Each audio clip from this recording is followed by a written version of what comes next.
Oui, et donc j'ai le plaisir de venir échanger avec vous pour vous présenter ce soir tout ce qu'on appelle à EDF le grand carénage, qui est directement inspiré de ce qu'on fait dans la marine quand on met les bateaux sur carène et qu'on les revoit entièrement. Et donc je vais vous expliquer en quoi consiste le programme grand carénage. Et l'intérêt aussi de venir vous voir aujourd'hui, c'est qu'on se situe à un moment clé pour le parc nucléaire français, c'est qu'on atteint les 40 ans d'un certain nombre de réacteurs, et 40 ans, c'est une étape clé, à la fois d'un point de vue technique, mais aussi d'un point de vue réglementaire, c'est ce qu'on va voir ensemble ce soir. Donc voilà, donc c'est pour ça que je suis très heureuse d'être avec vous ce soir. Pendant ma présentation, surtout n'hésitez pas à m'interrompre si ce que je dis n'est pas compréhensible, si vous avez des remarques par rapport à ce que je dis. Je trouve que c'est toujours plus intéressant quand c'est interactif. Alors pour ce qui concerne les gens qui sont à distance, je ne sais pas qui s'occupe de prendre les questions éventuellement pendant la présentation, mais de toute façon, il y a un temps d'échange qui est prévu à la fin, et si vous avez d'autres questions qui, bien sûr, vous viennent à l'esprit, on pourra partager lors de cette séquence. Alors, il y a juste un petit problème technique, il n'y a plus de zappette pour passer les transparents, donc je vais le faire directement à la main. Est-ce que ça marche ?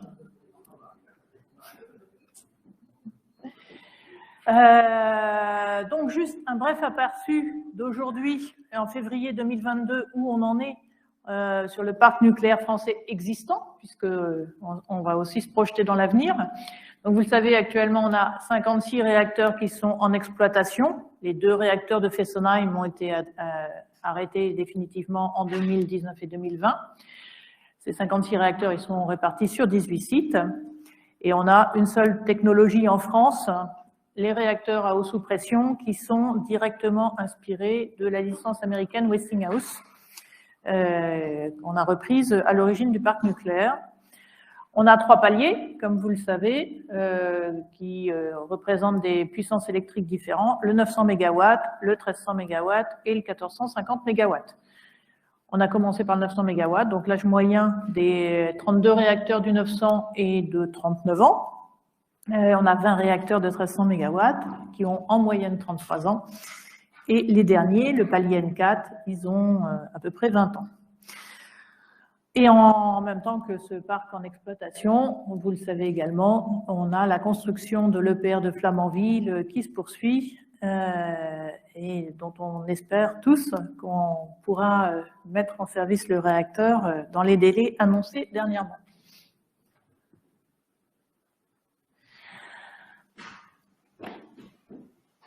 Alors, vous savez que l'État français détermine sa vision énergétique pour l'avenir à travers ce qu'on appelle la programmation pluriannuelle de l'énergie. C'est un décret, enfin en tout cas jusqu'à présent c'est un décret, ça va changer un petit peu dans l'avenir, mais pour le moment c'est un décret. Le dernier, enfin, il date d'avril 2020. Il couvre la période 2019-2023. C'est une toute nouvelle démarche. Donc au début on a fait une démarche à 3 ans, 2019-2023, qui faisait l'objet d'un premier décret. Et le décret de 2020 a chapeauté la période 2019-2023 et 2024-2025. C'est notamment au titre de cette programmation pluriannuelle de l'énergie qu'on doit arrêter 14 réacteurs d'ici 2035, de telle sorte à respecter l'objectif qui a été fixé par ce décret d'avoir 50% d'électricité d'origine nucléaire en 2035. Donc c'est vraiment ce qui cadre complètement toute la stratégie industrielle d'EDF. Il faut l'avoir en tête, c'est un élément extrêmement important et très structurant pour nous, parce que comme vous le savez, investir dans un parc nucléaire, investir dans de nouvelles centrales, c'est forcément quelque chose de très long terme, qui dépasse largement 5 ans de programmation pluriannuelle de l'énergie. Donc c'est toujours un élément qui est important pour nous de prendre en compte, mais qui n'est pas suffisant pour pouvoir engager des investissements. Donc c'est la particularité française, c'est qu'on a un cadre juridique qui est parfois un petit peu court-termiste par rapport à nos enjeux de long terme. Bien évidemment, comme vous le savez, la particularité du parc de production d'EDF, c'est de développer des énergies bas carbone pour respecter les objectifs de la France en termes de transition écologique. Quand vous regardez la carte de l'Europe sur quelque chose qui est de plus en plus suivi maintenant, notamment par les agences de notation environnementale, c'est le nombre de grammes de CO2 émis par mégawatt produit d'électricité. Donc, ce n'est pas une carte établie par EDF, hein, c'est une carte établie par des agences externes très sérieuses. Et le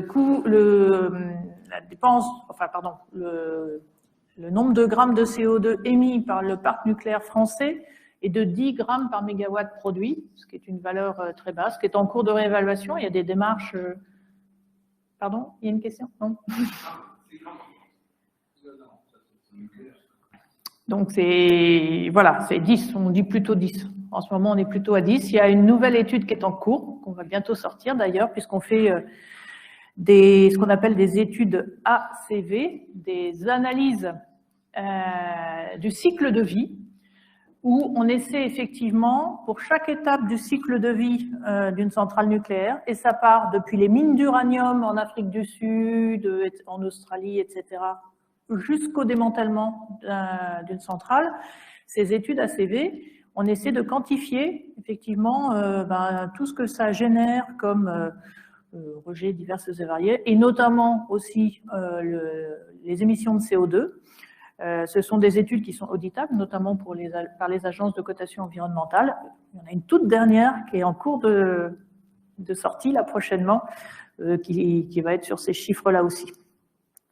On a quelque chose, c'est une démarche qui est très bien établie pour essayer de quantifier ces émissions de CO2 sur le parc nucléaire en exploitation, parce que c'est des données que EDF maîtrise complètement. Quand on essaie de faire rentrer dans ces chiffres-là, combien l'extraction d'uranium dans une mine en Afrique du Sud produit de CO2 finalement dans tout le cycle d'un mégawatt électrique produit, forcément on ne maîtrise pas complètement les données de la mine d'Afrique du Sud, exactement de ce qu'ils font, etc. Donc il y a des bases de données internationales qui sont disponibles pour effectivement avoir des chiffres à peu près cohérents sur toutes les industries et donc à toutes les phases de l'extraction, la conversion de l'uranium, etc. Et ensuite, on obtient donc des chiffres que vous voyez là, et vous voyez que la France est très bien placée en termes d'émissions de CO2 par rapport au mégawatt électrique produit. Donc bien sûr, on veut conserver cet avantage-là, c'est important pour respecter nos objectifs du pays sur tout ce qui est transition écologique. Compte tenu de toute l'expérience qu'on a, vous avez vu l'âge moyen des centrales nucléaires, c'est un outil qui est performant, qui s'est inscrit dans la durée et qu'on veut bien évidemment continuer à exploiter encore de longues années, bien évidemment en toute sûreté et à un coût qui soit économiquement supportable par l'entreprise. Et notre deuxième objectif actuellement, c'est l'actualité de la semaine dernière, c'est le lancement de nouvelles générations de réacteurs nucléaires, donc avec les EPR2. Moi, ce soir, je ne vais pas vous parler de réacteurs de nouvelle génération. J'ai vu que vous aviez une conférence débat qui était prévue bientôt sur les EPR2, donc je laisserai Gabriel Aublin vous parler de tout ça. Moi, je vais vous parler ce soir de la poursuite d'exploitation des réacteurs existants, qui est déjà un vaste sujet. Voilà. Alors, je pense que vous connaissez tous très bien les grands principes de fonctionnement d'une centrale nucléaire. J'ai juste remis ce slide. Excusez-moi, il n'y a pas de petit laser rouge ou quelque chose comme ça pour... Ah bon, il n'est pas chargé non plus. Alors, on va le faire avec les doigts, les mains. Donc, un réacteur à eau sous pression et la technologie française notamment, vous savez que vous avez le circuit primaire qui constitue la première barrière vis-à-vis de l'extérieur pour contenir les substances radioactives, le circuit secondaire avec les générateurs de vapeur qui permet d'alimenter en vapeur la turbine, l'ensemble de ces composants étant situés dans le bâtiment réacteur qui constitue la troisième barrière. C'est important d'avoir en tête, en termes de sûreté, ces trois barrières, parce qu'après, quand on va chercher à améliorer tout au fil de l'exploitation des réacteurs la sûreté, eh bien, on va être dans une démarche que je vais résumer de façon un petit peu macroscopique, mais qui va être de dire comment je peux faire mieux sur mon étanchéité de ma première barrière, comment je peux faire mieux sur mon étanchéité de la deuxième barrière, et comment je peux faire mieux surtout sur mon étanchéité de la troisième barrière, l'enceinte du bâtiment réacteur, pour être sûr que, en cas d'accident, tout reste confiné à l'intérieur et qu'on limite au maximum les rejets radioactifs vis-à-vis des populations. Et c'est comme ça qu'on raisonne quand on fait les réexamens périodiques que je vais évoquer après. Donc, on essaie de travailler sur les trois barrières de telle sorte à limiter au maximum la dispersion des substances radioactives. Alors, j'ai commencé mon exposé par le cadre global de la politique énergétique française telle qu'elle est fixée par le gouvernement. Et au-delà de la stratégie industrielle du gouvernement, on a aussi, bien évidemment, parce qu'on manipule de la matière nucléaire, un cadre qui est défini par l'autorité de sûreté nucléaire pour exploiter l'ensemble des réacteurs. Et donc, forcément, le cadre réglementaire, pour nous, il est fondamental puisqu'on doit inscrire toutes nos activités dans ce cadre réglementaire qui n'est pas toujours très stable, mais qui est néanmoins notre cadre de travail au quotidien. Donc, ce qu'il est important de savoir, c'est qu'en France, quand on construit un réacteur et qu'il y a un décret qui autorise sa création, le décret d'autorisation de création, les DAC, il ne stipule jamais une durée limite prédéterminée de fonctionnement maximal du réacteur qu'on est en train de construire. Il n'y a rien, il n'y a pas de durée maximale indiquée.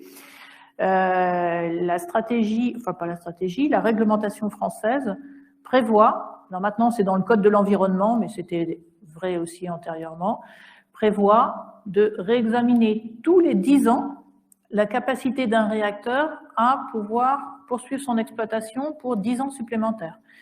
Et pour pouvoir donner son accord sur 10 ans d'exploitation supplémentaire, l'autorité de sûreté nucléaire s'appuie sur ce qu'elle appelle l'exercice du réexamen périodique, tous les 10 ans, pour évaluer le niveau de sûreté de la tranche et donner ensuite son accord pour exploiter 10 ans de plus.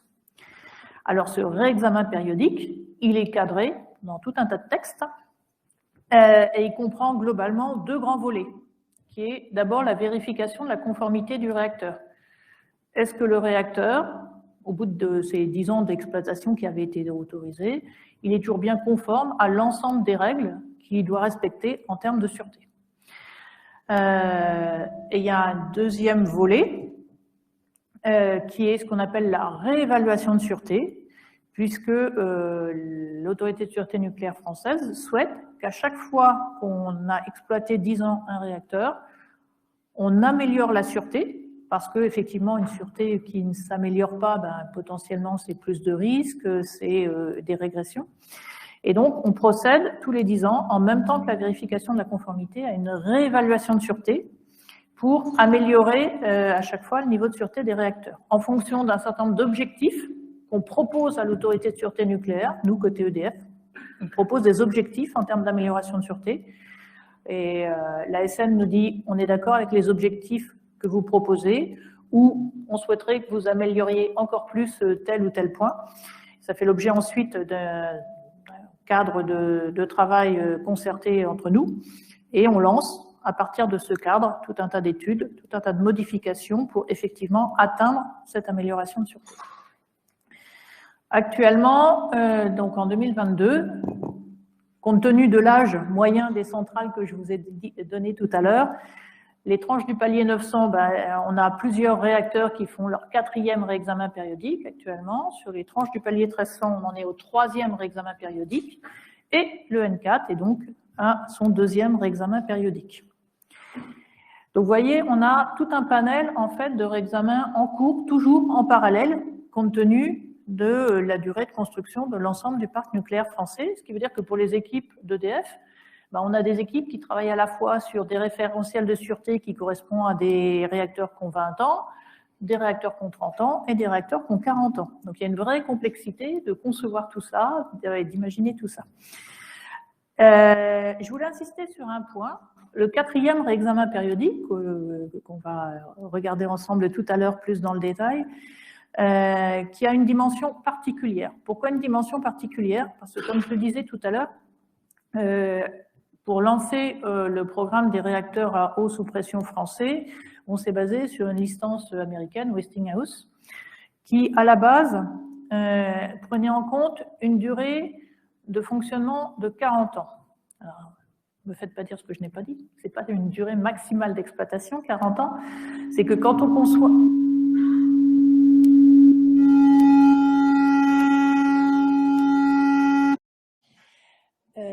oui, je voulais faire un focus sur les 40 ans. Pourquoi c'est une étape particulière dans la vie d'un réacteur en France?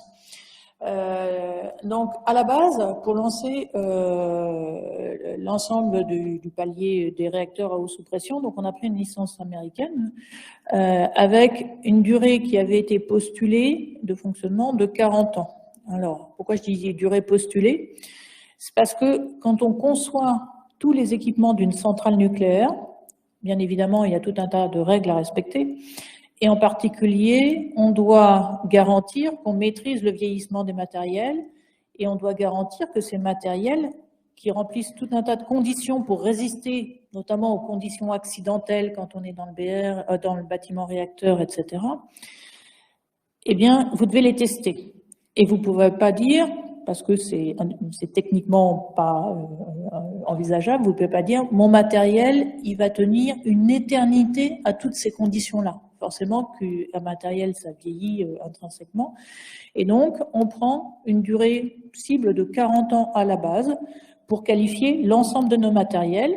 On prend 40 ans pour faire les études, c'est que pour faire les études, c'est pas une durée réglementaire ou quoi que ce soit. On prend 40 ans et après, on fait, en préalable à la construction d'une centrale, tout un tas d'essais sur ces matériels-là. On les met dans des étuves, on les met sur table vibrante pour simuler le séisme, etc.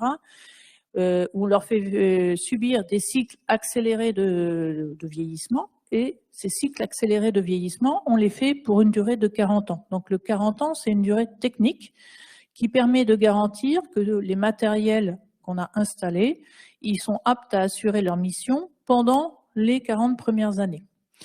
C'est pour ça que dans le cadre de la vérification de la conformité, pour les tranches qui atteignent 40 ans, cette étape-là qui était un peu une hypothèse structurante pour lancer l'ensemble des essais à la base du parc nucléaire, il faut qu'on démontre à nouveau que ces matériels ils sont aptes à être prolongés au-delà de 40 ans. Donc dans la vérification de la conformité, on introduit en RP4 900 un volet particulier qui est la démonstration de la maîtrise du vieillissement et du maintien de la qualification, pour être sûr que un matériel sur lequel on a fait des essais au départ pour vérifier que, en simulant des cycles de vieillissement pendant 40 ans en étuve avec un rayonnement particulier, etc., il peut être maintenu en fonctionnement pour un certain nombre d'années, pour les 10 ans, pour les 20 ans à venir après les 40 ans, ou alors on refait des essais et on dit « Ah ben non, un matériel qui a vieilli pendant 40 ans,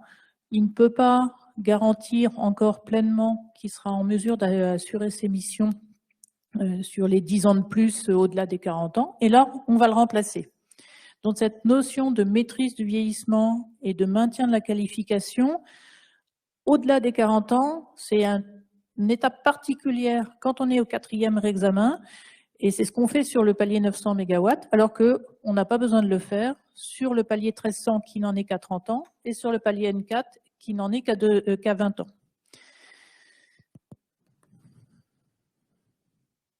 Donc, si je résume très brièvement, parce que c'est des milliers d'heures de préparation et des milliers d'heures de réalisation, c'est quoi un réexamen périodique et une visite décennale? C'est tout ce qu'on fait donc à l'occasion de l'arrêt d'un réacteur au bout de 10 ans. Et il y a donc deux parties. Alors je vais commencer par la partie droite, c'est ce que j'ai exposé tout à l'heure, c'est ce que nous impose le Code de l'environnement, c'est de faire un réexamen périodique avec d'un côté la vérification de la conformité, de l'autre côté la réévaluation de sûreté pour pouvoir donner confiance dans notre capacité à exploiter 10 ans de plus le réacteur.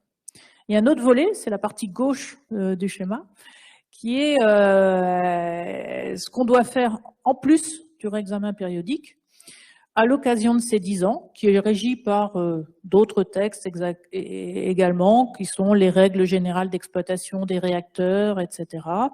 Et à l'occasion de ces 10 ans, on fait des activités de très grande ampleur, notamment sur les composants que vous savez non remplaçables. C'est quoi les composants non remplaçables? C'est ce que je disais tout à l'heure, c'est la première barrière du confinement, donc c'est notamment la cuve et le circuit primaire, où il faut qu'on s'assure que cette première barrière est complètement intègre et apte à assurer le confinement de toutes les substances radioactives. Donc on fait... pardon, oui, j'ai dit la deuxième barrière. La première barrière, c'est la gaine d'uranium, enfin la gaine qui contient les pastilles d'uranium. Donc, pour la cuve, on fait tout un tas d'examens non destructifs, donc de contrôle par gammagraphie, par ultrasons, etc., avec une machine spéciale, je vous le montrerai tout à l'heure. On fait également une épreuve hydraulique du circuit primaire, où on fait monter à 206 bars tout le circuit primaire pour s'assurer de son étanchéité, donc ce qui représente effectivement une pression beaucoup plus importante que la pression normale en exploitation, qui est de 155 bars.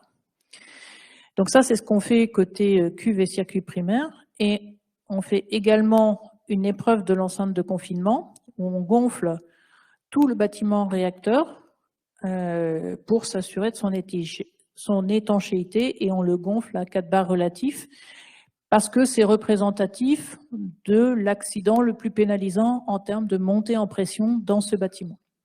Donc ça, c'est ce qu'on fait aussi tous les 10 ans. Et à l'issue de tout ça, eh bien, effectivement, l'autorité de sûreté nucléaire examine les résultats et nous donne son autorisation pour exploiter 10 ans de plus ou pas.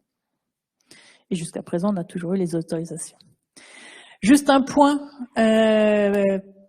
particulier également, quand on dépasse le seuil des 30 ans, qui est lié également à la loi française, un article du Code de l'environnement, c'est que désormais, au bout de 35 ans d'exploitation, tout ce que EDF prévoit de faire à l'occasion d'un examen périodique est soumis à une enquête publique. Et le public est donc invité à se prononcer sur toutes les dispositions proposées par EDF pour poursuivre l'exploitation sur les 10 années supplémentaires.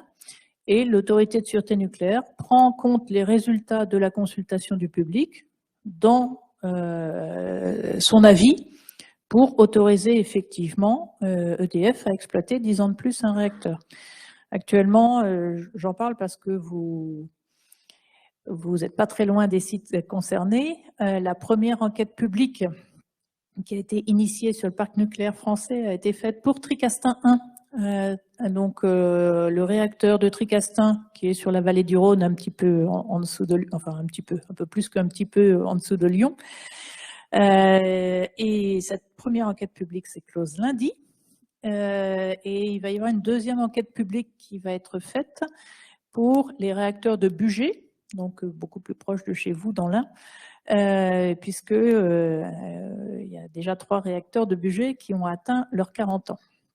Voilà, donc c'est une nouvelle disposition, et en tant que membre de l'ASFEN, Vous entendrez peut-être parler de ces enquêtes publiques et de l'association du public à tout le processus de poursuite de l'exploitation.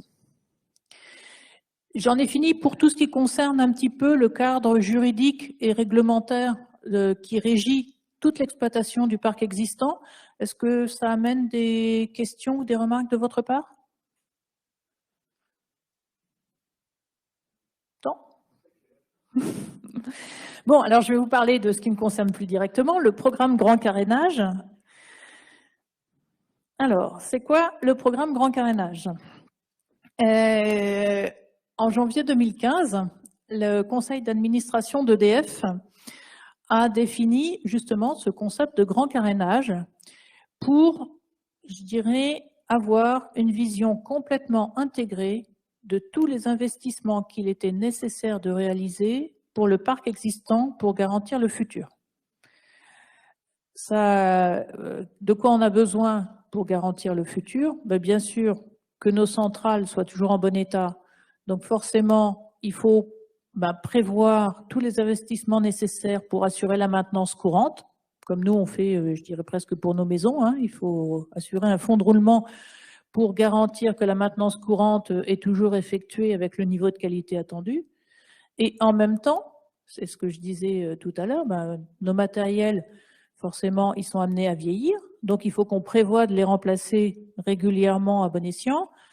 Et, deuxième point, comme la réglementation française nous demande de faire une amélioration de sûreté tous les 10 ans, il faut aussi qu'on prévoie les investissements pour les modifications de nos matériels qu'on est amené à faire tous les 10 ans pour améliorer le niveau de sûreté. Donc, le grand carénage, c'est tout ça, c'est tous les investissements d'EDF pour investir dans le futur. Et on a créé, pour gérer ce programme grand carénage, la maintenance courante du parc, ça c'est quelque chose qui est piloté historiquement, traditionnellement, depuis très longtemps. EDF sait faire, donc il n'y avait pas besoin de dispositions particulières.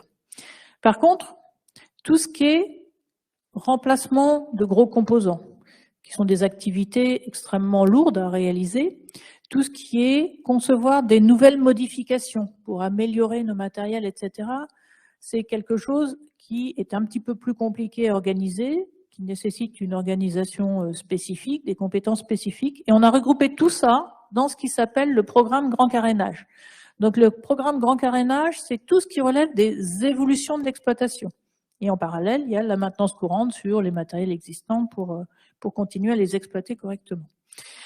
Et donc, dans le programme Grand Carénage, on a structuré ça avec des grands projets. Il y a des projets qui s'appellent réexamen périodique du palier 900 MW. Il y a un projet réexamen périodique, et donc le 4e. Il y a un projet qui est le 3e réexamen périodique du 1300. Mais il y a aussi des projets qui sont remplacement de tout ce qui concerne l'évacuation d'énergie et les alimentations électriques. Parce qu'on est aussi producteur d'électricité, donc il faut qu'on garantisse que tous nos matériels qui contribuent à produire de l'électricité sont toujours en bon état et aptes à assurer leur mission. C'est un alternateur, ça coûte extrêmement cher. Les transformateurs, c'est aussi des pièces extrêmement complexes, etc. Donc, pour nous, c'est vital d'assurer le bon état de ces matériels-là. Donc, il y a un projet du grand carénage qui porte sur toute l'évacuation d'énergie des centrales et qui vise à engager des opérations de grande ampleur pour remplacer des stateurs d'alternateurs, pour remplacer des transformateurs principaux, etc. Donc voilà, donc il y a 13 grands projets actuellement dans le programme Grand Carénage et ils gèrent en fait toute cette politique qui, pour le moment, a vocation à couvrir les années 2014-2025. C'est le cadre actuellement du programme Grand Carénage d'EDF. Vous le savez parce que ça a été des chiffres qui ont été communiqués largement dans la presse. Le coût total des investissements d'EDF pour cette période 2014-2025 est de 49,2 milliards. Donc vous mesurez le montant extrêmement conséquent des investissements pour cet objectif de prolonger l'exploitation du parc nucléaire. Sur ces 49 milliards, je dis 0,2, c'est 0,4. Sur ces 49,4, il y en a à peu près 40% qui sont sur la maintenance courante de nos équipements et 60% pour tout ce qui est le programme grand carénage, donc tout ce qui est modification, évolution de nos installations.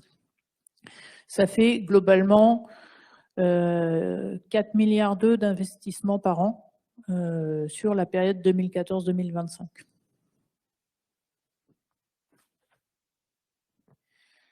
Bon, je vais aller vite, c'est nos grands enjeux côté programme grand carénage. Donc, bien sûr, on a 3 objectifs. 1, permettre la prolongation de la durée de fonctionnement après les 40 ans, ce qu'on partageait tout de suite. Bien sûr, il faut qu'on atteigne nos objectifs de production en toute sûreté. C'est notre raison d'être d'exploitant nucléaire. Et enfin, il faut aussi, parce qu'on est une entreprise qui ne peut pas exploiter à fond perdu, il faut bien sûr qu'on sécurise et qu'on optimise la trajectoire financière de tout ça. On ne peut pas se permettre, quand on a des montants de l'ordre de milliards d'euros, de ne pas avoir une trajectoire financière totalement sécurisée. Donc, comme je disais, on a un certain nombre de projets pour gérer tout ça. On les a regroupés par grandes familles. Il y a la famille des réexamens périodiques, c'est ce que je vais détailler tout à l'heure, parce que c'est fondamental, c'est un jalon extrêmement important pour la prolongation de l'exploitation. On a aussi des projets qui visent à répondre globalement à tout ce qu'on appelle les agressions internes et externes. C'est tous les phénomènes qui peuvent affecter un réacteur. Alors les agressions externes, ça va être une canicule, ça peut être du grand froid, ça peut être du grand vent, une inondation. Et les agressions internes, ben, on a l'équivalent, ça peut être une inondation interne, une explosion interne. Donc c'est une typologie particulière de phénomènes avec des règles particulières. Donc on a regroupé tous les projets qui visent à répondre à tout ça ensemble. 3e famille, ben, comme je disais, on a des matériels à remplacer, des gros composants, forcément c'est un vrai défi technique à organiser. Il faut qu'on sache le faire, il faut qu'on sache travailler avec les industriels qui construisent ces matériels-là. Et donc, on a tout un tas de projets qui sont sur le remplacement ou la rénovation de ces gros composants. Et enfin, on a des projets qu'on appelle portefeuilles, qui sont des regroupements de modifications plus petites, qui sont moins liées qui sont pas liées à tout ce que j'ai présenté précédemment. C'est tout ce qui concerne les thématiques autour de la chimie et de l'environnement, autour de la performance du parc au sens large, et un projet qu'on appelle VD en réalisation, bon, ça c'est notre langage à nous, qui recueille en fait toutes les modifications qu'on doit terminer après qu'une visite décennale soit terminée. Bon, peu importe. En tout cas, compte tenu de l'ampleur des activités qu'il y a derrière, compte tenu de l'ampleur des investissements, vous imaginez bien que c'est quelque chose qui associe bien évidemment énormément de compétences à EDF, mais qui ne peut pas réussir sans associer l'ensemble de nos fournisseurs et l'ensemble de nos prestataires. Donc il y a un énorme défi qui consiste à avoir une stratégie commune avec toute la filière nucléaire française. On ne peut pas, nous, décider de faire quelque chose si on ne s'est pas assuré que derrière, nos prestataires, ils ont les compétences, ils aient des plans de développement des compétences pour pouvoir répondre à nos besoins. Donc, c'est forcément le grand carénage, un projet qui mobilise beaucoup d'acteurs. Et enfin, j'y reviens pas, un de nos grands enjeux, c'est bien évidemment de maîtriser notre trajectoire financière et de garantir qu'on ne va pas dépenser plus que ce qu'on a prévu. À titre d'illustration, pour vous imaginer un petit peu ce qu'on peut être amené à faire comme remplacement de grands composants ou comme amélioration de sûreté, je vais revenir dans le détail après sur ce qu'on est amené à faire dans le cadre du 4e réexamen périodique du palier 900. Là, c'est un petit peu quelques exemples. Vous avez alors les remplacements de réchauffeurs en salle des machines. Là, vous voyez, vous avez 2 personnes juste au niveau de la rambarde en dessous là, pour imaginer la taille du réchauffeur. Vous avez en dessous, toujours côté salle des machines, le condenseur qui permet de refroidir la vapeur qui vient des générateurs de vapeur qui est en cours de retubage. Et vous avez aussi l'opération emblématique tout là-haut, là, à droite, le remplacement d'un générateur de vapeur, donc ce qui est une opération assez exceptionnelle. On est en train de finir le remplacement des générateurs de vapeur du réacteur numéro 6 de Gravelines en ce moment. On a fini, c'est une opération qu'on fait fréquemment sur le palier 900, fréquemment, tous les réacteurs l'ont eu, et qu'on va lancer très prochainement sur le réacteur de Flamanvillin pour le palier 1300 MW. Ce sera la seconde fois qu'on le fera sur le palier 1300 MW, et c'est effectivement en termes de préparation et de réalisation une activité absolument hors norme qui mobilise beaucoup de compétences. Et enfin, je ne vais pas détailler en dessous, vous avez quelques photos des diesels d'ultime secours qu'on a construits au titre des suites de Fukushima. Je ne vais pas trop détailler les photos, je vais y revenir plus en détail après. Donc vous voyez, on est sur des composants avec des dimensions absolument hors de ce qu'on connaît traditionnellement dans l'industrie.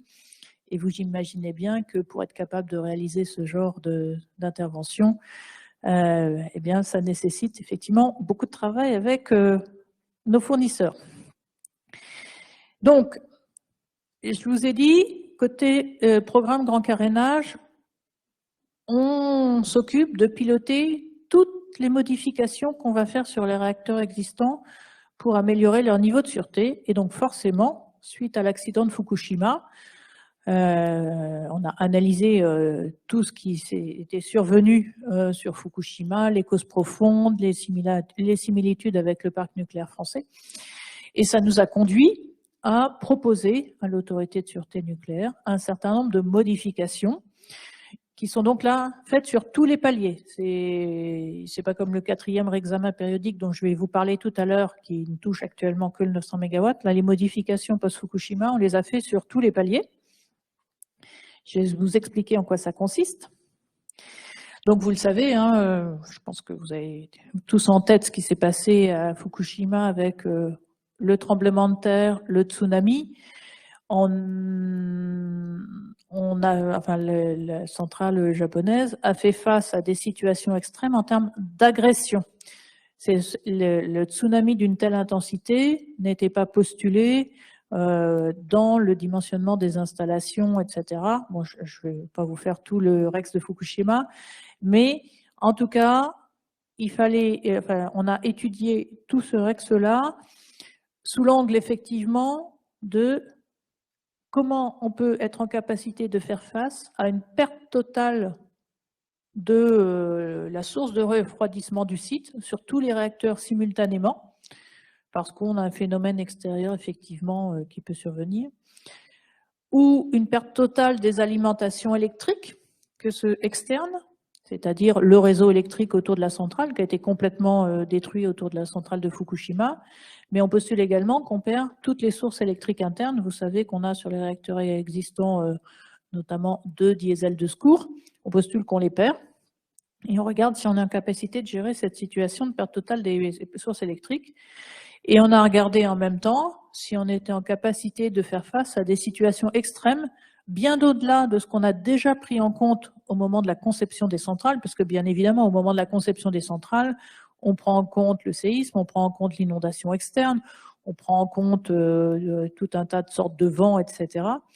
Et là, on est allé chercher des valeurs de séisme, d'inondation, de tornades, bien au-delà de ce qu'on est capable d'envisager en France actuellement. Et on a postulé que tout ça survenait en même temps sur tous les réacteurs d'un site. Et donc, ça nous a conduit à donc proposer un grand nombre de modifications à la fois sur les matériels pour construire de nouveaux matériels sur chaque réacteur, notamment justement par rapport à ce que je vous disais, un diesel d'ultime secours supplémentaire pour faire face à la situation de perte de toutes les sources électriques externes et de perte aussi simultanée des 2 diesels qui sont déjà là sur les réacteurs. Donc on a mis en place un diesel d'ultime secours complémentaire Et par rapport au risque de perdre toute la source froide, toutes les sources de refroidissement venant de la rivière ou de la mer, on a aussi créé une source d'eau ultime. Je vais revenir sur ces deux matériels-là plus tard, qui sont capables de résister à des niveaux d'agression, donc à des niveaux de séisme par exemple, ou à des niveaux d'inondation bien supérieurs à ce qu'on avait pris en compte jusque-là. Ça, c'est pour tout ce qu'on a fait d'un point de vue matériel. Mais la gestion d'une crise nucléaire, c'est pas que du matériel. La gestion d'une crise nucléaire, c'est beaucoup aussi les hommes et les organisations qui sont dimensionnées pour y faire face.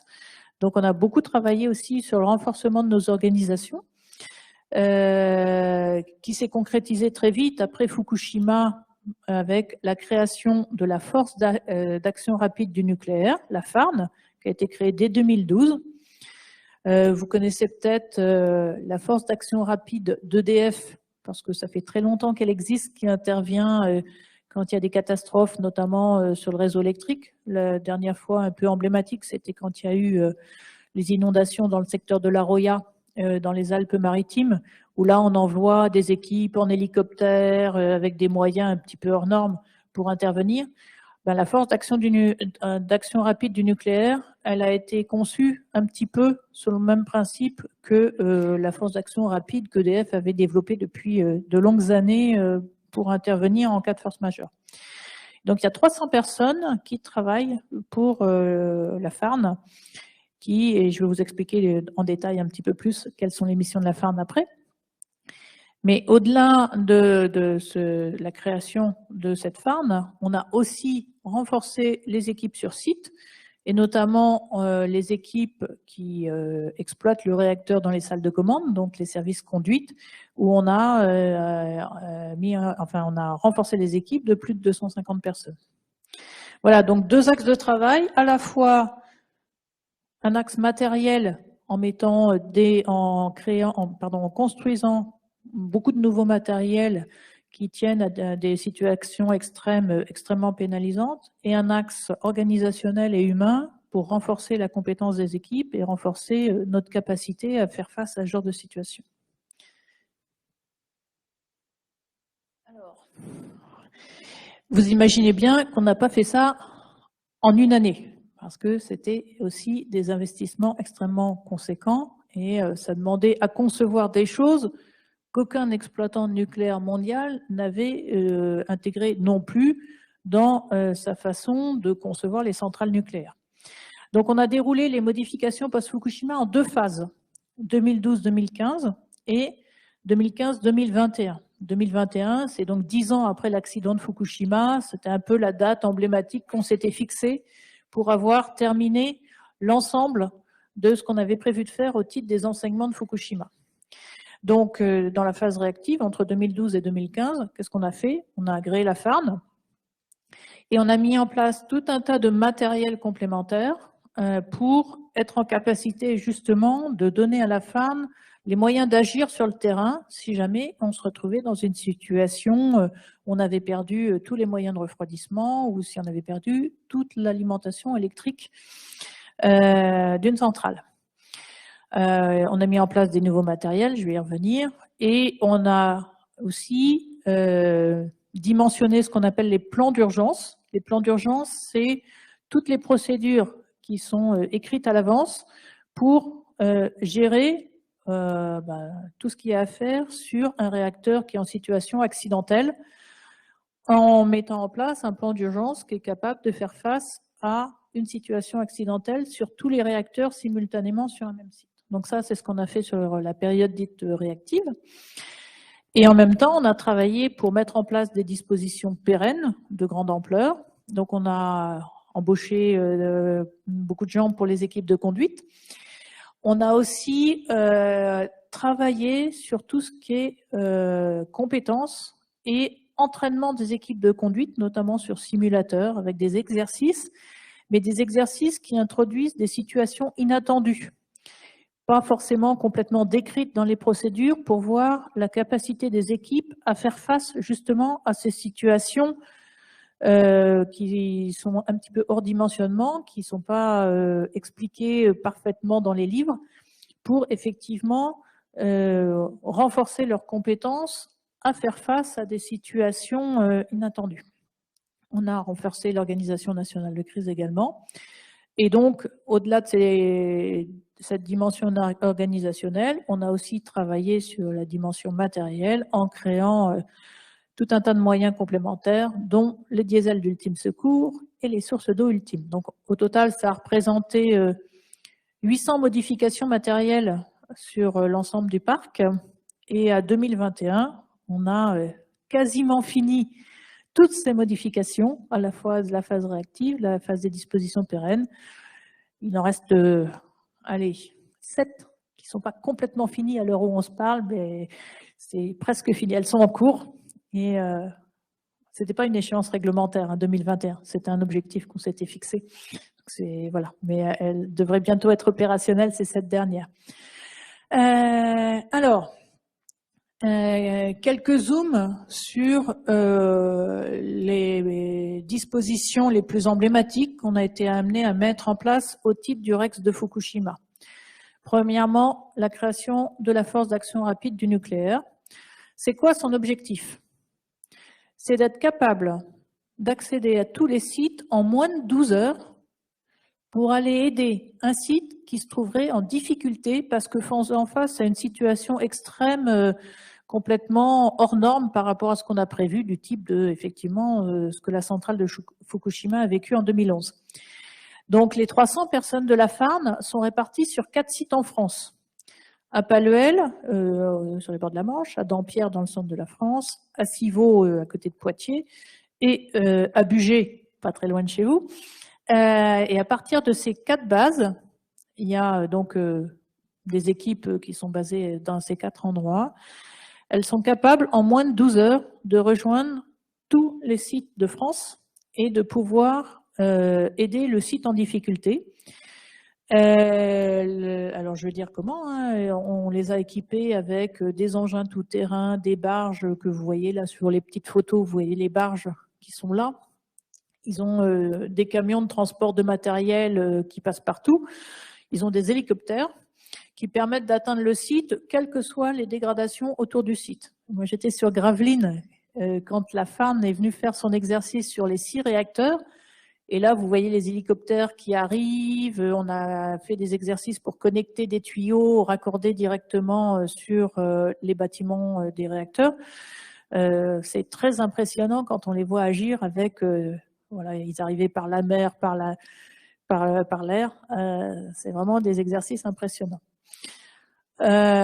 Et l'avantage de la Farn, bien sûr, c'est que comme ils interviennent sur un site en difficulté, il faut qu'eux-mêmes soient en capacité de pouvoir nourrir leur personnel et être autonomes pour pouvoir aider le site en difficulté. Donc tout est dimensionné pour que la Farn soit autonome pendant 72 heures. Ils ont besoin de personne d'autre. Ils ont des tentes, des lits pour dormir, ils ont les rations de survie pour nourrir leur personnel. Donc il peut se passer n'importe quoi pendant ces 72 heures. Ils sont capables d'aider le site grâce à tous les moyens qui leur sont fournis. Et c'est quoi leur objectif? C'est d'être en capacité de fournir, alors ce que j'ai résumé un peu vite, de l'air, de l'eau et de l'électricité à un site en situation accidentelle. Puisque vous savez, on a besoin forcément d'eau et d'électricité sur une centrale. Donc, on a créé ce que j'ai appelé des points d'injection standardisés. Donc, c'est les petits piquages que vous voyez là. Alors, on ne le voit pas bien, la photo est peut-être pas très claire là. On a des piquages qui ont été créés sur plein de systèmes différents, côté, on va dire, bâtiment réacteur et côté piscine combustible. Ces piquages-là, c'est tous les mêmes partout sur tous les réacteurs. Ils permettent depuis l'extérieur d'apporter des tuyaux de raccordement, de se connecter sur ces piquages et d'alimenter en eau la piscine du combustible, d'alimenter en eau ce qui va refroidir les générateurs de vapeur, avec la Farn qui déploie ces tuyaux depuis un bassin de rétention situé à proximité. Si je reprends l'exemple de Gravelines où j'étais, on allait dérouler tous les tuyaux pour prendre l'eau de la rivière qui passe à proximité et qui conduisait et qui allait, à partir de ces piquages, refroidir ce qui était nécessaire. Donc ça, c'est tous les moyens de la farm donc, pour être capable d'aider un site en difficulté.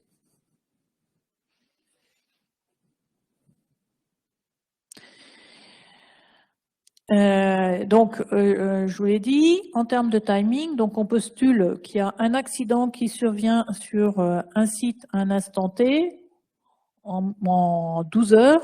La farm vient aider le site en difficulté, même s'il est complètement isolé parce que il y a eu un tremblement de terre d'une intensité telle qu'il a détruit toutes les routes d'accès, etc. Donc, au bout de 12 heures, la farm arrive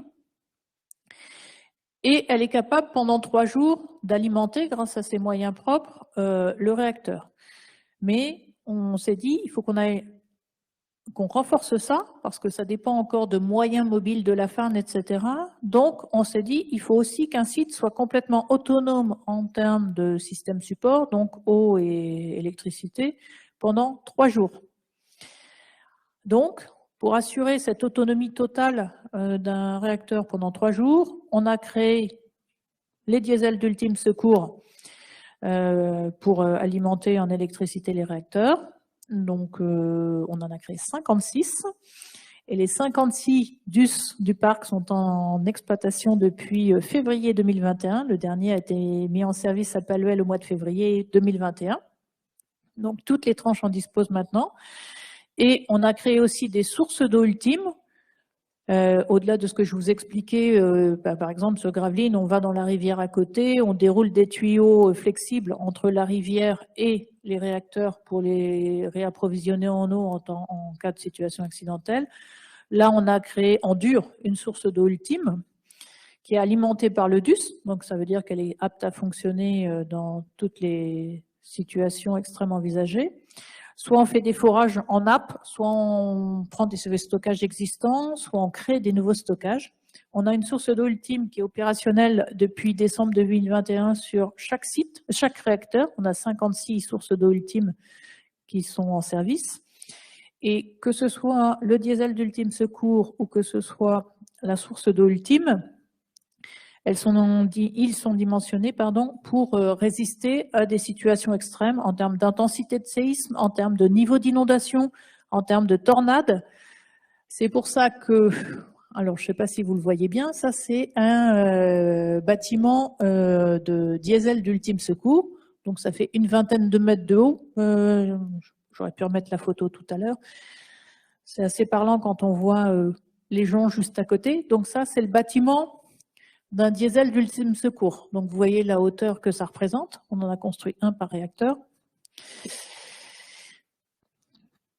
Et là, ce qu'il faut juste voir, c'est que alors le diesel, vous le voyez là, il n'est pas au niveau du sol. Parce que le bâtiment, il est, alors j'allais dire, sur pilotis. Vous m'excuserez pour le terme, c'est un petit peu plus solide que des pilotis, mais il est surélevé pour être en capacité d'assurer ses missions en cas d'inondation externe avec le niveau de la mer ou le niveau de la rivière qui rentrerait en crue, qui générerait une lame d'eau sur l'ensemble du site. Forcément, il faut que le groupe électrogène continue à fonctionner. Donc, en fait, il est situé à un niveau supérieur, supérieur à ce qu'on peut postuler en termes d'inondation externe d'un site. Vous voyez tout là-haut, la protection anti-tornade, c'est-à-dire que vous avez tout le système de refroidissement du diesel qui est sur le toit, comme d'habitude, j'allais dire. Mais en plus, ils sont engrillagés par des protections métalliques qui sont aptes à résister à des niveaux de tornade très importants. Voilà, donc c'est vraiment des bâtiments qui ont été extrêmement longs à concevoir. Enfin, long, non. En plus, je vais corriger tout de suite ce que je viens de dire. Ça a été un vrai défi industriel parce que l'autorité de sûreté nucléaire nous avait fixé une échéance réglementaire pour avoir terminé tous les diesels d'ultime secours sur le parc. Vous voyez la grandeur des bâtiments. Oui, j'ai oublié de dire, bien sûr, rien que le béton, rien que le génie civil du bâtiment tient à des niveaux de vent, de neige, de canicule, etc. extrêmement importants. Donc, il a fallu concevoir tout ça en partant d'une feuille blanche. Il a fallu passer les appels d'offres auprès de fournisseurs au niveau mondial qui étaient capables de nous fournir tout ça dans des délais extrêmement courts. Et ensuite, il a fallu construire tout ça. Donc c'était un défi industriel extrêmement compliqué pour l'ensemble des équipes. Et bon, les 56 DUS sont maintenant en exploitation, ce qui est une belle réussite pour l'ensemble des personnes qui ont contribué au sujet. Voilà.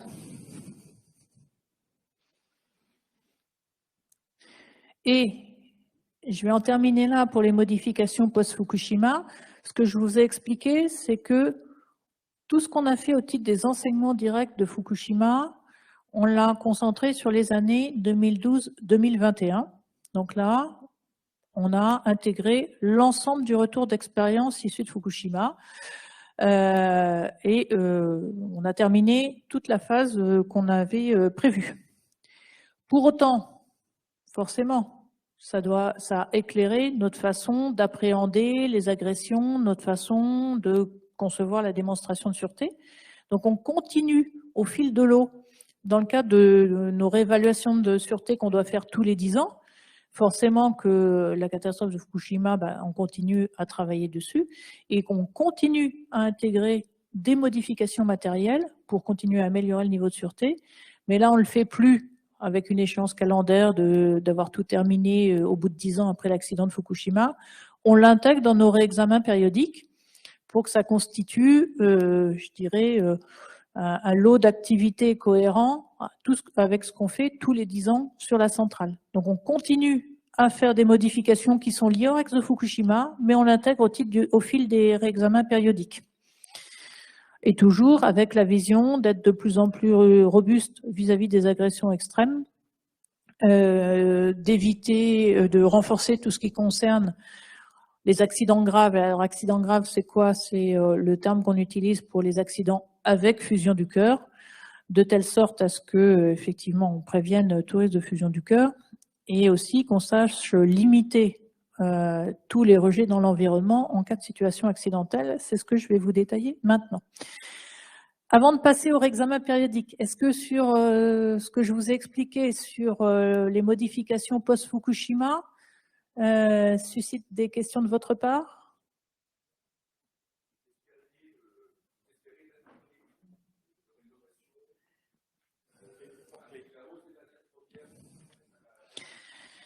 C'est un vrai défi pour nous. C'est un vrai défi pour nous parce que effectivement, comme tous les industriels, quel que soit le secteur, pas simplement dans le nucléaire, on dépend effectivement de nos fournisseurs pour l'approvisionnement en matières premières, quelle qu'elle soit. Donc on subit ça aussi. On prend des dispositions particulières. Typiquement, pour reprendre quelque chose qui est bien connu, c'est la crise de production des composants électroniques, notamment les marchés chinois, là où ils n'arrivent pas à produire, notamment pour l'automobile. On a mis en place, parce que sur un certain nombre de centrales, on a des composants électroniques aussi, on a mis en place ce qu'on appelle des contrats de pérennité avec nos fournisseurs sur du très long terme, pour qu'ils puissent continuer à nous approvisionner vis-à-vis d'un certain nombre de composants essentiels pour nous. Donc ces contrats de pérennité, c'est effectivement une cote qu'on verse à nos fournisseurs tous les ans. Parfois, on n'a pas besoin de ces matériels-là, mais c'est une assurance pour nous d'être toujours approvisionnés. On a un certain nombre de fournisseurs qui entretiennent des chaînes de production uniquement pour nous, parce qu'on a un matériel spécifique, etc. Donc, actuellement, par exemple, sur les composants électroniques, on n'a pas de perturbation. On a eu un peu de retard, notamment quand il y avait le Covid-19, mais c'était plus lié au transport plutôt qu'à un problème de défaillance de nos fournisseurs. Mais le renchérissement des matières premières, forcément, comme tous les industriels, c'est quelque chose qu'on subit. Ça nous oblige, comme tous les industriels, à travailler encore plus sur nos coûts, pour optimiser nos façons de faire, pour trouver des solutions innovantes, moins chères, pour garantir qu'effectivement, on ne va pas dépenser plus que ce qu'on avait prévu. Mais en ce moment, pour les équipes, oui, c'est un vrai travail au quotidien. Et est-ce que ça ne va pas nuire à la fiabilité, sécurité? Le fait de chercher à toujours baisser les coûts, trouver des solutions pour baisser les coûts? Non, ce qu'on essaye de faire, c'est que l'inflation qui touche tous nos fournisseurs, elle reste gérable pour nous. On ne renonce pas à la qualité de nos matériels. Nos matériels, ils ont des spécifications particulières. On demande toujours à être livré avec le même niveau de spécification. Ça, il n'y a pas de souci sur les pièces de rechange qu'on alimente au quotidien, etc. Ce que je voulais dire, c'est que quand on conçoit une modification, on part d'une feuille blanche et on a forcément tout un tas d'options techniques qui s'offrent à nous. À un moment, on va choisir telle option technique avec telle disposition, etc., avec tel contrôle-commande. Et bien, peut-être que finalement, au regard du renchérissement des coûts de nos fournisseurs, on va se dire non, cette option-là, elle est économiquement peut-être pas tenable. Il faut qu'on arrive à optimiser la façon dont on conçoit la modif, peut-être passer sur un autre type de modification qui sera économiquement plus acceptable. Mais par contre, on ne remet pas en cause le cahier des charges initial, notamment en termes de mission de sûreté. Mais ça oblige à plus de créativité des équipes, si je peux résumer. Et ça remet en cause le calendrier ou pas? Non. Non. En plus, de toute façon, on est tenu d'un point de vue réglementaire par un certain nombre d'échéances qui sont fixées par l'autorité de sûreté nucléaire. Mais au-delà de ces contraintes externes, nous, on a notre propre calendrier industriel aussi. Il faut qu'on tienne nos échéances. On a des moments importants qui sont tous les 10 ans pour les centrales. Il ne s'agit pas qu'on dérive, parce qu'un arrêt tous les 10 ans, c'est en moyenne, on va dire, prenez 180 jours comme valeur repère. Pendant 180 jours, on ne va pas produire d'électricité. Il est essentiel que pendant ces 180 jours, on fasse le maximum de choses selon le calendrier qu'on a prévu. Si on ne tient pas ça parce qu'on aurait des problèmes de coûts ou que sais-je, et qu'on reporte à ultérieurement une période où les coûts seraient moins élevés, etc., ces modifications qui étaient prévues tous les 10 ans, notre calendrier industriel est plus tenable parce qu'il y a une vraie logique à faire pendant 10 ans, pendant l'arrêt tous les 10 ans, tout un tas d'activités industrielles qui sont coordonnées entre elles, parce que c'est une vraie fourmilière, une centrale et un réacteur qui est arrêté tous les 10 ans. Il y a des milliers d'intervenants, donc il faut bien coordonner toutes les activités ensemble, etc. Donc tout ce qu'on fait tous les 10 ans, il faut absolument qu'on le garde de façon structurée pour garder notre maîtrise industrielle. C'est important au titre de la maîtrise industrielle, mais c'est également important parce que si ce qu'on ne fait pas sur les 180 jours d'arrêt, on n'est pas capable de le maintenir, eh ben, ce qu'on aura reporté à plus tard, admettons, parce qu'on aurait des coûts de fournisseurs trop importants, eh bien, l'arrêt plus tard, lui, il ne va pas être un arrêt décennal de 180 jours. Il va peut-être être alors d'autres arrêts, je vais dire en moyenne 40 jours. Eh bien, ça nous surajouterait, ce qu'on n'a pas fait pendant la visite décennale, ça nous surajouterait 10 jours sur l'arrêt suivant. Et là, en termes de production d'électricité, de coût global, on est perdant. Donc, on a aussi une vigilance très particulière en tant qu'industriel par rapport au respect de nos propres calendriers, parce que c'est ce qui garantit qu'on est toujours en capacité d'assurer tout au long de l'année la production d'électricité qui est attendue de notre part. Et face au vieillissement du personnel également, vous faites comment? Personnel qualifié, expérimenté. La période des départs en retraite, elle est passée pour nous. Le plus gros, effectivement, il y a beaucoup de gens qui ont contribué au démarrage du parc nucléaire, qui ont eu la chance de faire toute leur carrière sur les centrales. Globalement, le pic des retraites, il est passé maintenant. On a eu des périodes depuis, on va dire, 2008, de recrutement extrêmement conséquent pour le renouvellement effectivement de nos compétences par rapport à la première génération. Et on a développé des systèmes de formation qui sont, je pense que beaucoup d'industries nous envieraient, avec une attention particulière à tout ce qui est formation terrain. C'est-à-dire de ne pas avoir des formations qui sont uniquement établies sur une approche livresque du travail de chacun. On a développé beaucoup ce qu'on appelle des espaces maquettes, où vous avez tout un tas de robinets différents, où vous avez des pompes, où les gens peuvent venir s'entraîner à démonter le robinet, remonter le robinet, faire un certain nombre d'activités standards qui seront leurs activités au quotidien sur le terrain, de telle sorte effectivement à ce qu'ils maîtrisent le geste technique. Et on développe comme ça énormément de formations auprès de tous nos nouveaux embauchés. Et on n'a pas à rougir de la compétence des nouvelles générations. C'est parfois bon aussi d'avoir des nouvelles générations qui sont prêtes à ne pas se laisser, comment dire, à penser qu'elles connaissent tout de suite. Avoir une attitude interrogative en début de carrière, c'est aussi quelque chose d'important et les gens font bien leur travail. Il n'y a pas que les personnes qui ont plus d'expérience qui travaillent bien. On a les nouveaux embauchés travaillent très bien aussi. On note pas de recrudescence de non-qualité actuellement ou quoi que ce soit d'autre parce qu'on a fait face à un renouvellement des compétences important. C'est quelque chose qu'on suit, bien évidemment, c'est important pour nous parce qu'on est sur une industrie qui repose beaucoup sur la compétence des gens et sur la fiabilité de nos organisations. Et donc, on surveille tout ça, effectivement, parce qu'on a eu beaucoup de recrutement donc depuis à peu près 2008. Et les gens qui sont embauchés, qui ont suivi les cursus de formation, ils sont tout aussi compétents que les anciens. Merci. C'est bon? Moi, j'avais une question très rapide et on peut répondre par oui ou par non. Il y a un DUS pour chaque réacteur. Oui.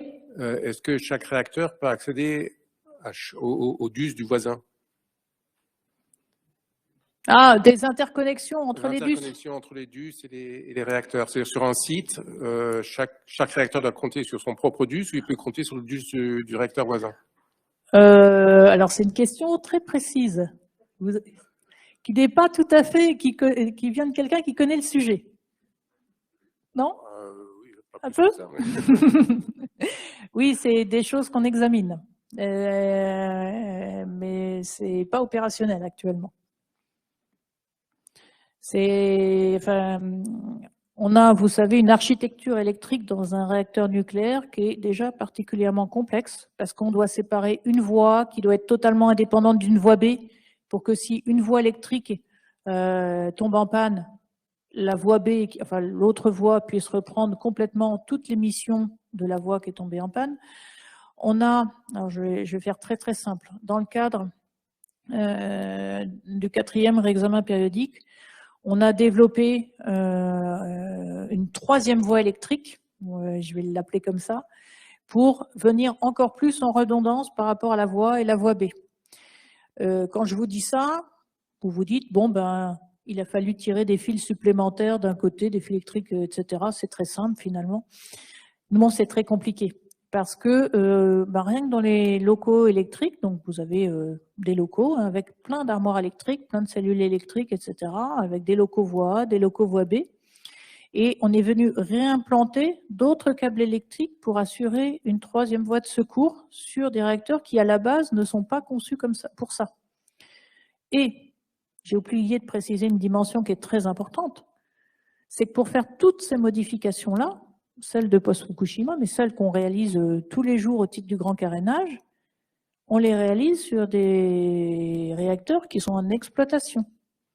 C'est-à-dire qu'on ne met pas un réacteur sur cale comme un bateau, on enlève tout, le temps qu'il nous faut, 2 ans, 3 ans, il ne produit pas d'électricité, puis au bout de 3 ans, quand on a tout fait, on redémarre.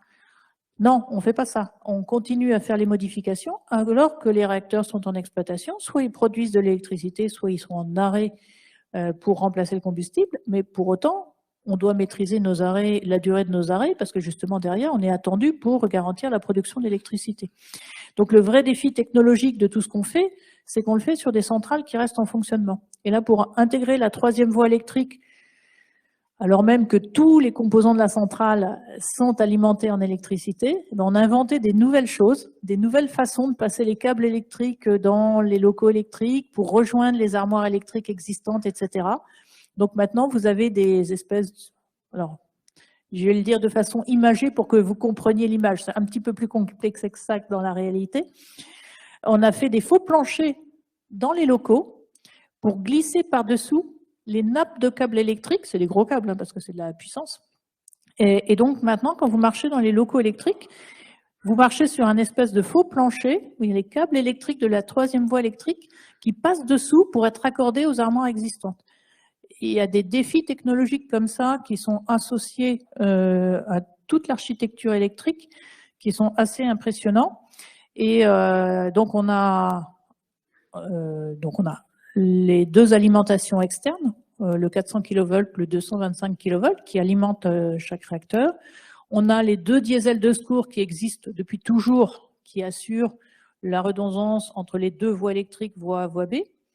On a également ce qu'on appelle le circuit LLS, qui est une turbine qui est alimentée en vapeur, qui nous permet aussi de réalimenter électriquement un certain nombre de matériels. Et là, on a encore ajouté donc, les diesels d'ultime secours, et tout ça, c'est pour un seul réacteur. Donc vous voyez qu'en termes de redondance électrique, on a déjà beaucoup de moyens de secours qui sont disponibles. Et c'est vrai qu'on envisage éventuellement de regarder s'il est possible d'interconnecter le DUS d'un réacteur avec le DUS d'un autre réacteur. Vu la complexité du système électrique, effectivement, il faut qu'on regarde tout ça si on est en capacité de le faire. Mais ce serait encore une redondance d'un autre ordre. Et puis en plus, comme on postule que tous les réacteurs sont en accident en même temps, faut voir si l'intérêt est justifié ou pas. Comment vérifie-t-on l'opérabilité des bus? Ouais, ils ont un programme les DUS, donc les diesels d'ultime secours. Vous avez bien compris que, vu la mission qu'il doit assurer en situation accidentelle, c'est donc ce qu'on appelle un matériel important pour la sûreté. Et tous les matériels importants pour la sûreté font l'objet d'un programme d'essai périodique. C'est vrai pour tous les matériels importants pour la sûreté, une petite pompe, une vanne, etc. Et des gros équipements comme les DUS. Donc, ils ont un programme d'essai périodique qu'on propose à l'autorité de sûreté nucléaire qui les approuve. Et donc, typiquement, les DUS, oui, ils fonctionnent périodiquement. Alors, il y a une partie d'essai qui se fait tous les mois, il y a des essais tous les 6 mois, des essais tous les ans aussi. Donc, c'est un programme régulièrement, donc ils tournent, oui. Avec effectivement des typologies d'essais différents suivant leur périodicité. Ouais, j'accélère. Donc là, je vais vous parler des 4e réexamens périodiques du palier 900. Le palier donc qui atteint ses 40 ans sur un certain nombre de réacteurs. Je ne reviens pas sur ce que je vous ai expliqué tout à l'heure. On fait ça notamment à l'occasion des visites décennales. Il y a la partie visite complète de l'installation sur notamment les composants non remplaçables, cuve, circuit primaire et enceinte de confinement. La partie réexamen périodique avec tout ce qui concerne la conformité, la maîtrise du vieillissement, le maintien de la qualification au-delà de 40 ans, et la partie réévaluation de sûreté, tout ce qu'on peut faire en termes de steps de sûreté. Et tout ça, ça doit répondre à des objectifs de sûreté qu'on propose à l'autorité de sûreté nucléaire, qui les valide ou pas. Les objectifs de sûreté du 4e réexamen périodique, c'est de tendre vers les objectifs de sûreté de l'EPR. Qu'est-ce que ça veut dire concrètement? Vous savez, c'est ce que je viens d'expliquer là, notamment pour les sources électriques. Sur les réacteurs du parc en exploitation, on a, sur les matériels importants sur la sûreté, une redondance d'ordre 2. On a la voie A, la voie B. Si l'une des voies tombe en panne, c'est la voie de secours qui prend le relais et qui est capable d'assurer les mêmes missions. Donc, c'est ce que j'appelle une redondance d'ordre 2. Sur l'EPR, on est plutôt sur une redondance, je fais un peu vite, mais d'ordre 4, avec effectivement donc des objectifs de sûreté qui sont plus ambitieux sur l'EPR, notamment en termes de probabilité de fusion du cœur par rapport à un certain nombre d'événements. Et donc, tout ce qu'on a fait sur le palier 900 MW à l'occasion du 4e examen, c'est de tendre vers les mêmes objectifs de sûreté que l'EPR, d'atteindre les probabilités de fusion du cœur, notamment quand on est dans le cadre de démarches probabilistes, aussi basses que l'EPR.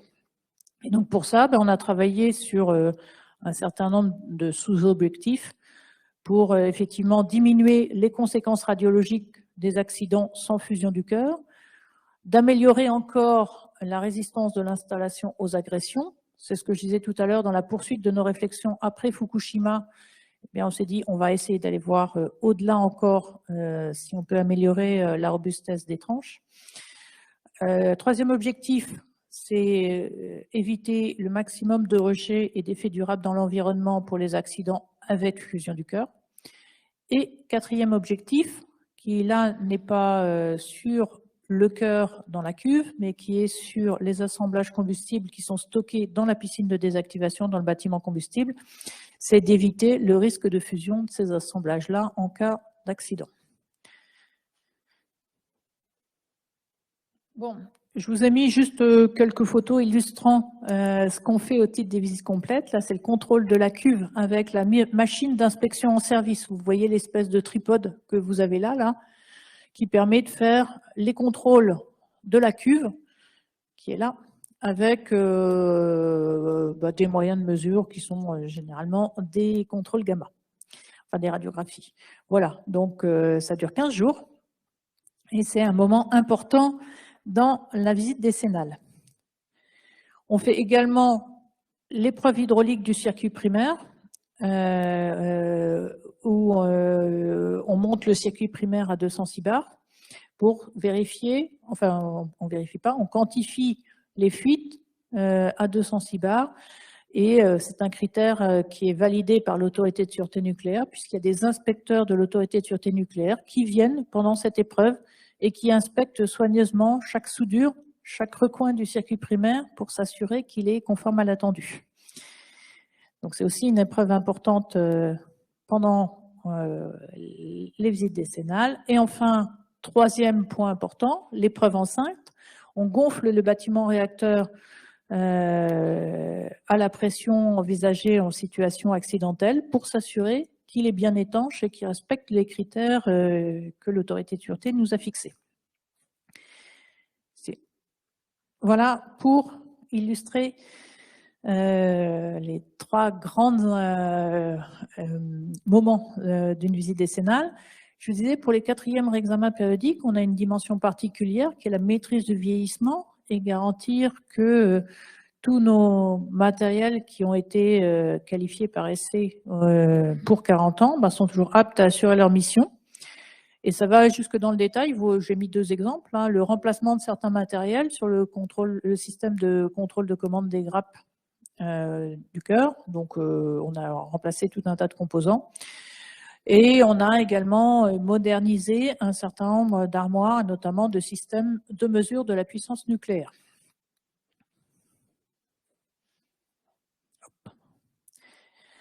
Alors, ça c'était pour la partie maîtrise du vieillissement, vérification de la conformité de la tranche. Le quatrième réexamen périodique 900, je vous l'ai dit, il vise à tendre vers les objectifs de sûreté de l'EPR. Donc c'est un step de sûreté très important qui a été réalisé et donc qui nous a conduit à mettre en place tout un tas de modifications matérielles complémentaires vis-à-vis des quatre grands thèmes que je vous ai décrits tout à l'heure. Les accidents avec fusion du cœur, tout ce qui est les agressions, les agressions sans fusion du cœur et avec fusion du cœur, et tout ce qui relève de la piscine du combustible. Alors, je ne vais pas tout détailler en termes d'objectifs. Sur les accidents sans fusion du cœur, on a renforcé tout ce qui concerne l'évacuation de la puissance résiduelle du réacteur, avec tous les moyens d'appoint en eau en termes de ressources d'eau secondaire. Donc typiquement, là vous avez un exemple sur la photo, le réservoir d'alimentation de secours des générateurs de vapeur. Donc les générateurs de vapeur qui sont connectés au circuit primaire et qui envoient la vapeur vers la turbine. Ils sont déjà alimentés par un certain nombre de systèmes en eau et on a diversifié encore plus ces systèmes en prévoyant de les réalimenter par le réseau incendie. Pardon. Pour tout ce qui concerne les agressions, donc ça c'est la suite des enseignements de Fukushima. On a encore durci les conditions météorologiques extrêmes qu'on pouvait prendre en compte en termes d'inondation, en termes de canicule, de grand froid, de grand vent, de tornade ou de niveau de séisme. Ce qui fait qu'on a tout un tas de dispositions qui ont été mises en œuvre. Vous voyez, là, on a mis des enceintes grillagées autour d'un certain nombre de vannes situées en extérieur. Il y a les dispositifs anti-tornades sur les diesels d'ultime secours. On va mettre aussi des dispositifs anti-tornades sur les diesels existants pour être sûr qu'ils sont en capacité de résister à des projectiles qui arriveraient en cas de tornade. On a renforcé aussi, vous le voyez ici, des digues par rapport au phénomène d'inondation externe. Donc, les agressions, c'est aussi des travaux de grande ampleur qui se voient de l'extérieur. Sur les piscines, on a mis en place un système de refroidissement complémentaire des piscines combustibles. Actuellement, on a un système de refroidissement qui assure une voie de refroidissement, la voie A, la voie B, et on a mis un système complémentaire qui s'appelle le système PTR bis, qui notamment peut être alimenté à partir de la source froide du réacteur avec un système de tuyaux d'alimentation complémentaire. Ce qui fait, on va dire, une redondance d'ordre 3 quasiment sur ce système-là. Pour les accidents avec fusion du cœur, l'objectif global, c'est de limiter toutes les conséquences d'une fusion du cœur, notamment les rejets vers l'extérieur. Et donc là, on a mis en place, alors j'ai mis la photo tout de suite, je vais passer peut-être le slide d'après, ce qu'on appelle un répartiteur de corium. Alors là, vous avez la cuve du réacteur, là. Ce qu'on prend en compte comme scénario, c'est une fusion de l'uranium qui percerait la cuve par le fond de la cuve. Donc, on aurait une partie du combustible qui se répandrait sous la cuve. Et ça, effectivement, pour éviter qu'ensuite il puisse, sur le long terme, transpercer le béton, etc., on a mis en œuvre un répartiteur de corium sous la cuve pour effectivement guider l'uranium fondu qui surviendrait dans l'accident postulé, et ensuite être en capacité de le refroidir, une fois qu'il est bien étalé, etc., en remettant de l'eau par-dessus pour limiter au maximum les rejets. Là, vous imaginez bien l'importance des travaux que représente de créer un répartiteur de corium, pardon, excusez-moi, sur une installation existante où on va créer tout le dispositif que vous voyez en photo dans mon slide d'avant, et on va mettre ça sous la cuve. C'est un chantier effectivement complètement hors norme aussi, qu'on réalise actuellement au titre des 4e visites décennales, qui est vraiment quelque chose de très particulier et très complexe, qui exige une grande attention dans la construction. Pour limiter encore plus les rejets externes, on a également mis un système d'aspersion de l'enceinte ultime.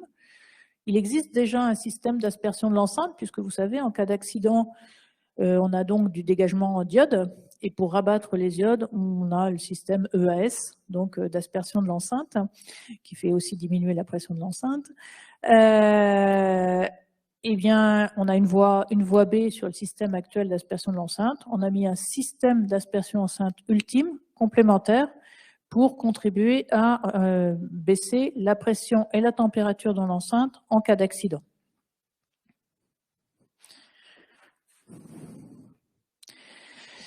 Autre disposition aussi, toujours pour réduire au maximum les rejets à l'extérieur en cas de situation accidentelle avec fusion du cœur, c'est le dispositif d'éventage et de filtration ultime de l'enceinte. C'est le dispositif que vous voyez là, c'est ce qu'on appelle le filtre U5, où si jamais on a effectivement un accident qui conduit à pressuriser l'enceinte avec des rejets radioactifs, on ne rejette pas à l'extérieur, si c'était nécessaire, l'atmosphère de l'enceinte. Elle est filtrée par un filtre qu'on appelle U5, et on a renforcé sa robustesse aux situations extrêmes, notamment en termes de séisme, pour qu'il soit apte à assurer ses missions en toutes circonstances. Voilà, juste un slide de synthèse qui rassemble tout ce que je vous ai présenté tout de suite. Vous voyez qu'on a vraiment travaillé à peu près à tous les endroits de la centrale.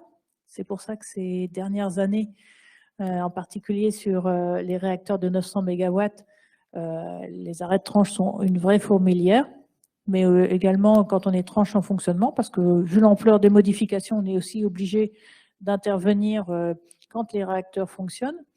Et c'est ce que je vous disais, c'est là aussi qu'il y a un vrai défi technologique, c'est de réussir à faire tout ça en maintenant la production d'électricité à tout moment. Je vais pas revenir sur ce schéma-là dans le détail. Ce qu'il faut que vous ayez en tête, c'est que pour nous, 2021 a été une étape cruciale parce que tout ce qu'on faisait là, quelque part, c'était pour nous une part de risque parce que tout est soumis à l'autorisation de l'autorité de sûreté nucléaire. Et donc, forcément, on attendait de savoir si tout ce qu'on avait mis en œuvre, tous les investissements qu'on a faits, finalement, répondaient bien aux attentes de l'ASN pour envisager la prolongation de l'exploitation 10 ans de plus. Et donc, on a eu une décision de l'autorité de sûreté nucléaire le 23 février 2021 qui a souligné l'ampleur des modifications qu'on avait prévues et qui a également souligné le fait que ça constituait des améliorations très significatives de la sûreté. Et que compte tenu de ces éléments, il était, je vais reprendre la phrase, il était envisageable d'ouvrir la perspective d'une poursuite du fonctionnement des réacteurs pour les 10 ans après leur 4e examen périodique. Ce que j'ai écrit en bleu, c'est exactement le texte de l'ASN, je ne me serais pas permis de changer leurs mots, mais il y a eu effectivement la pleine mesure de tous les efforts techniques et industriels qu'on avait mis en œuvre à l'occasion de ces 4e réexamens périodiques. Ça, c'est pour la phase générique du réexamen périodique du palier 900, parce que comme on l'a dit tout à l'heure, tous les réacteurs du palier 900 sont conçus de la même façon, donc on instruit toujours le sujet d'un réexamen périodique en 2 phases avec l'ASN. D'abord une phase générique qui est applicable à tous les réacteurs, et c'est là-dessus que l'ASN s'est prononcée. Et après, il y a une phase spécifique à chaque réacteur qui vient compléter la phase générique.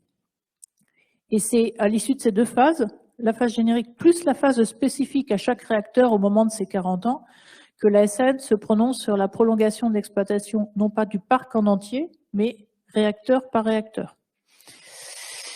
Et pour faire ça, eh bien, chaque exploitant de centrale soumet à l'autorité de sûreté nucléaire le rapport de conclusion de réexamen, qui est un gros document de 400 pages en général, voire plus, qu'on rédige pour faire en gros l'état des lieux de ce qu'on a fait sur un réacteur à l'occasion de son 4e réexamen décennal, ce qu'on a fait en termes de conformité, ce qu'on a fait en termes de réévaluation de sûreté.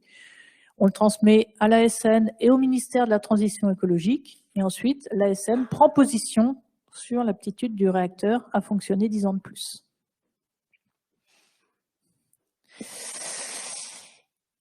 Et maintenant, qu'est-ce qu'il nous reste à faire? Mais il nous reste beaucoup de choses à faire encore parce que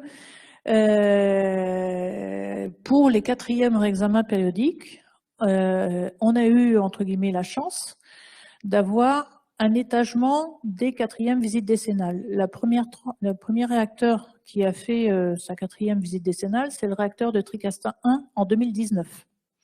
Donc, je vous l'ai dit tout à l'heure, c'est 180 jours à peu près d'arrêt du réacteur pour faire tout ça. L'année suivante, en 2020, on a eu Bugey 2. Bugey 2, c'est terminé. L'année dernière, en 2021, il y a eu Bugey 4, Tricastin 2 et Dampierre 1. Dampierre 1 qui vient tout juste de redémarrer le 28 janvier, donc c'était presque sur 2021. Mais on a eu une montée en puissance progressive. On a pu se concentrer sur le premier réacteur, avoir un effet qu'on appelle tête de série. Comme ça, on regarde pour bien roder les chantiers, etc. On a le 2e réacteur l'année suivante. On poursuit le rodage de toutes nos activités. Mais là, à partir de 2021, là, on a 5 VD4 par an sur le parc. donc ce qui est un enjeu industriel absolument énorme. C'est des milliers de personnes à chaque fois sur un arrêt de réacteur, et il faut qu'on fasse ça 5 fois en parallèle sur 5 réacteurs en 2021, 2022 et encore de nombreuses années. Donc on a un vrai défi industriel et technique pour organiser tout ça. Et c'est pour ça que tout à l'heure je le disais, c'est vraiment une vraie mobilisation de l'ensemble de la filière nucléaire pour relever ce défi technique et humain. Je vous ai mis quelques chiffres, je pense qu'il faut les avoir en tête. À date, on a décidé déjà de 4,1 milliards d'investissements sur le projet VD4 900. Et ce qu'il faut avoir en tête quand même, et je pense qu'il faut bien en mesurer l'importance en termes de retombées locales, 90% de nos investissements sont destinés aux entreprises françaises. On ne fait pas appel, enfin voilà, c'est directement du bénéfice pour l'ensemble du tissu industriel qui travaille avec nous.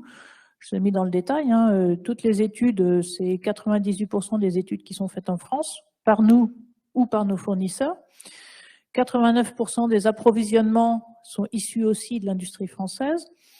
Et tous les prestataires qu'on utilise pour le montage de nos matériels, etc., sont à 99% des entreprises françaises ou des succursales françaises d'entreprises européennes. Donc, tout ce que je vous ai dit là, ce n'est pas simplement l'affaire d'EDF. C'est vraiment une contribution essentielle pour toute l'industrie française. Et ça draine effectivement une montée en compétences collectives extrêmement importante. On a beaucoup de... Vous savez que pour 2022, là, on a...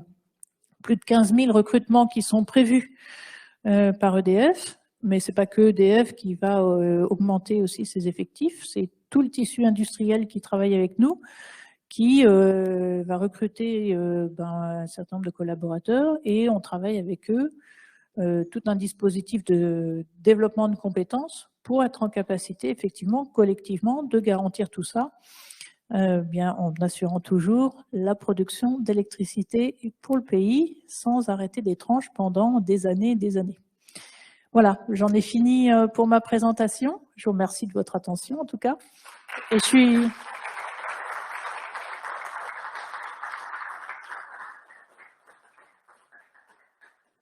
suis à votre disposition pour répondre à vos questions.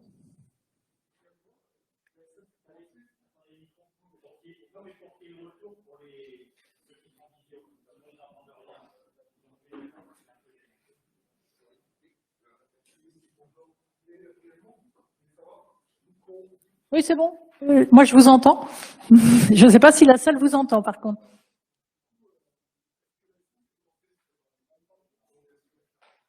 Est-ce que la SN s'est prononcée sur ?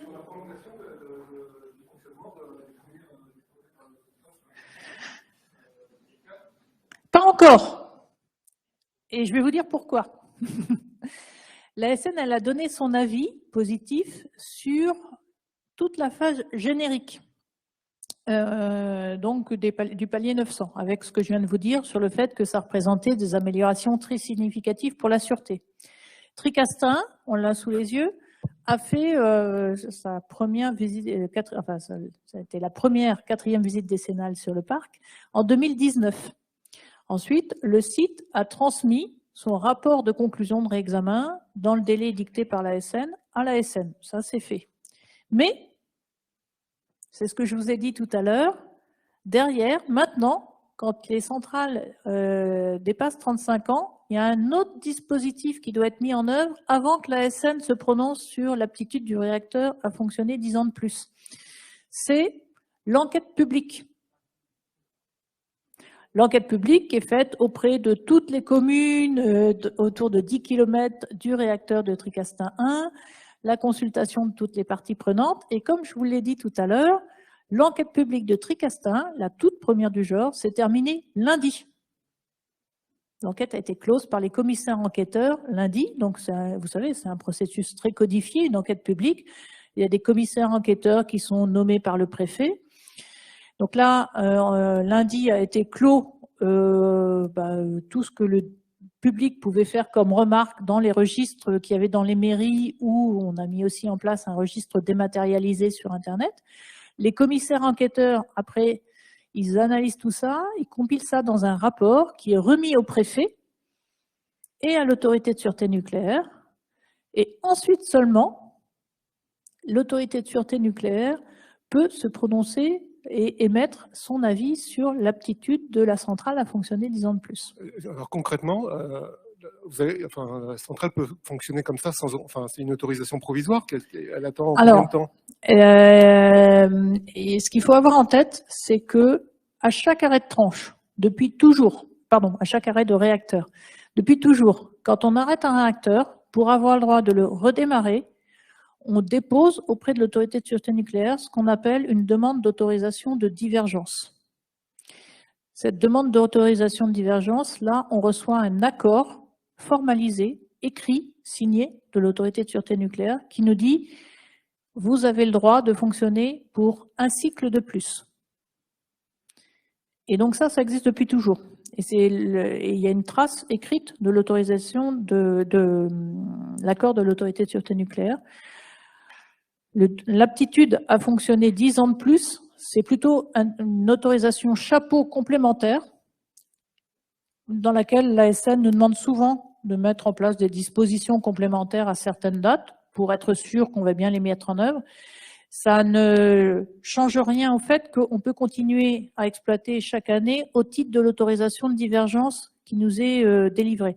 Par contre, ça nous donne une perspective sur notre capacité à exploiter 10 ans de plus dans un cadre qui est parfaitement défini, sans qu'on ait des perturbations dans 3 ans où l'autorité de sûreté nous dirait « Ah ben tiens, j'aimerais bien que vous fassiez telle modification complémentaire en plus ».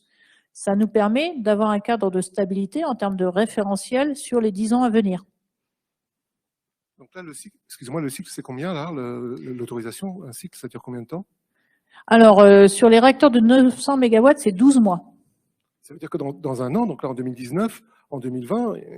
oui, donc on a, comme d'habitude, on a arrêté le réacteur de Tricastin 1 pour renouveler son combustible. C'est une opération traditionnelle. Si on prend l'exemple, Tricastin 1 a redémarré en 2020, oui, j'imagine.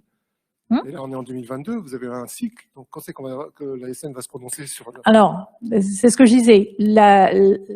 L'autorisation pour pouvoir démarrer un réacteur, c'est tous les ans qu'on l'a. Donc, vous l'avez renouvelé alors? Donc, tous les ans, elle renouvelle son autorisation. Donc, tous les ans, on a cette autorisation, réacteur par réacteur, que le réacteur est conforme et peut être redémarré pour 1 an de plus.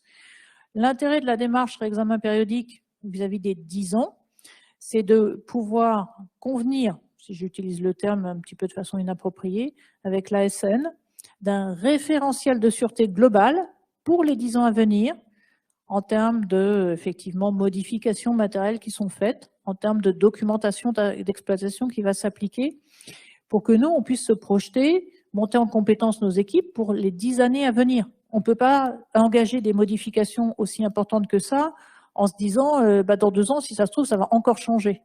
L'autorisation des 10 ans, c'est plus formel. Ça ne nous empêche pas d'exploiter tous les ans. C'est plus vraiment de fixer un cadre global de cohérence pour le référentiel de sûreté applicable et permettre une mise en perspective de l'ensemble des enjeux. Je vous remercie. Je voudrais poser une dernière question, pas monopoliser la parole, mais est-ce que vous envisagez déjà de prolonger les centrales au-delà de 40 ans, c'est-à-dire sur 50 ans, comme l'actualité a semblé vouloir le dire? Alors, les centrales américaines qui servent, je dirais, de référence pour la licence qu'on a prise au tout début des années 70. Alors, c'est pas du tout la même réglementation qu'en France. Hein. On fait pas des réexamens tous les 10 ans avec une autorisation à délivrer par l'autorité de sûreté nucléaire. Mais leur autorité de sûreté nucléaire à eux, la NRC, a délivré des autorisations. Alors, elle délivre des autorisations d'exploiter pour 20 ans. Et là, il y a un certain nombre de réacteurs, exactement les mêmes réacteurs à eau sous pression que les nôtres, qui ont les autorisations pour être exploités au-delà de 60 ans. Et certains d'entre eux ont des autorisations pour aller jusqu'à 80 ans. Donc oui, sur les réacteurs à eau sous pression, il y a un certain nombre d'exploitants qui vont au-delà de 40 ans, qui vont donc à 60 ans, à 80 ans. Et donc, nous, effectivement, on continue à réaliser des études pour aller effectivement chercher l'objectif d'aller à 60 ans. dans un cadre réglementaire qui est parfaitement défini par l'autorité de sûreté nucléaire. Mais nos centrales fonctionnent très bien. Enfin, elles ont, voilà, on a engagé énormément d'opérations en termes de rénovation de nos composants, de remplacement de nos composants. On a développé aussi beaucoup de technologies pour mieux surveiller tous les circuits, de telle sorte qu'on est capable d'apporter la preuve à tout moment que les réacteurs sont complètement aptes à assurer leur mission au-delà de 40 ans et de connaître parfaitement leur état matériel intrinsèque, en termes de vieillissement notamment, pour pouvoir justifier que les tranches sont capables d'aller à 60 ans. En parallèle, bien sûr, on développe beaucoup d'études, beaucoup de R&D sur le sujet, pour être en mesure d'apporter cette démonstration, parce que là, 40 ans a représenté une étape très importante pour nous, mais bien évidemment, on sait très bien que quand on va demander l'autorisation, alors nous, pas tout de suite maintenant, mais on atteindra les 50 ans pour aller demander les 60 ans, on sait très bien qu'on va devoir complètement justifier notre demande et que cette demande soit assise sur une démonstration auditable, opposable et analysable par en particulier l'autorité de sûreté nucléaire. Donc oui, on fait les analyses, oui, on prévoit de le faire parce que l'état actuel des centrales le permet. Et ce sera soumis au même processus avant d'aller à 60 ans. Nous, on devra déjà aller on devra franchir les VD5. Au VD5, on se prononcera sur notre capacité à aller jusqu'à la VD6.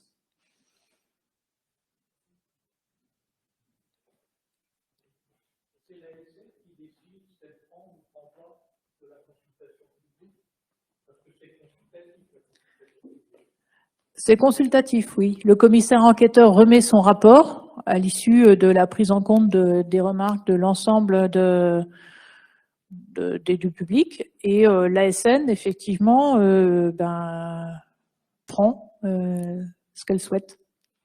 Mais pour bien comprendre la réponse précédente, dès maintenant, tous les ans, l'ASN peut refuser à chaque réacteur de ne pas redonner l'autorisation annuelle. C'est ça.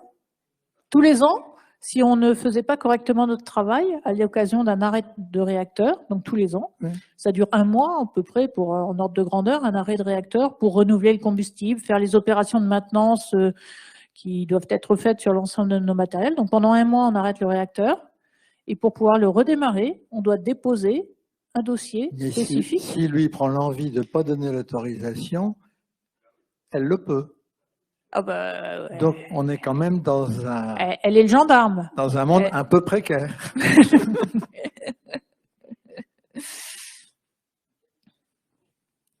Si j'ai bien compris, l'enquête publique, c'est quelque chose de nouveau. Pardon ? L'enquête publique, c'est quelque chose de nouveau. Oui, c'est quelque chose de nouveau, oui. Et si la conclusion de cette enquête publique devait être négative, quelle serait votre position ? Alors, c'est pas nous qui consultons le public, c'est l'autorité de sûreté nucléaire c'est l'État français qui demande que le public soit associé à toute la politique énergétique du pays et donc que le public soit consulté sur ce que fait EDF. C'est pas EDF qui consulte. Donc nous, on notera effectivement les résultats de l'enquête publique. Mais c'est l'autorité de sûreté nucléaire qui doit prendre en compte les remarques du public. C'est pas à nous de le faire. Alors bien sûr, me faites pas dire ce que je n'ai pas dit, bien sûr qu'on est sensible aux avis exprimés par le public, parce que ça peut être l'illustration aussi que nous, on ne sait pas expliquer correctement ce qu'on fait pour améliorer le niveau de sûreté des tranches. Donc c'est important pour nous de savoir effectivement ce que le public a dit par rapport à tout ce qu'on a prévu de faire, pour pouvoir mieux l'expliquer, pour pouvoir mieux l'expliquer et comprendre que on travaille d'abord pour éviter tout rejet vers les populations. Mais par contre, ça ne change pas notre stratégie industrielle. Nous, vous avez bien compris, c'est l'investissement de tel montant, ça se fait au niveau de l'ensemble de la France, ça se fait à une échelle d'au moins 10 ans. Donc, on ne peut pas changer notre stratégie industrielle, entre guillemets, uniquement parce qu'une enquête publique à un instant T, sur un réacteur aura montré peut-être une opposition particulière à cet instant T dans cette région-là. Parce que vous le savez comme moi, c'est vrai pour toutes les consultations électorales, quand on interroge le public sur une question, et je vais là plutôt me référer aux élections générales, eh bien, quand on fait des référendums aussi, c'est le cas, il y a une question qui est posée. Dans le contexte local, à l'instant T où il y a la consultation, on n'a pas forcément la réponse stricte à la question qu'on avait posée. Donc, c'est important de consulter le public. C'est une démarche qui va forcément dans le bon sens. C'est important, nous, de savoir écouter ce que nous renvoie le public et de savoir expliquer ce qu'on fait, de prendre en compte éventuellement des suggestions complémentaires. Mais par contre, ce n'est pas nous qui sommes formellement tenus d'intégrer dans nos stratégies industrielles l'avis du public. C'est l'autorité de sûreté nucléaire qui doit le faire.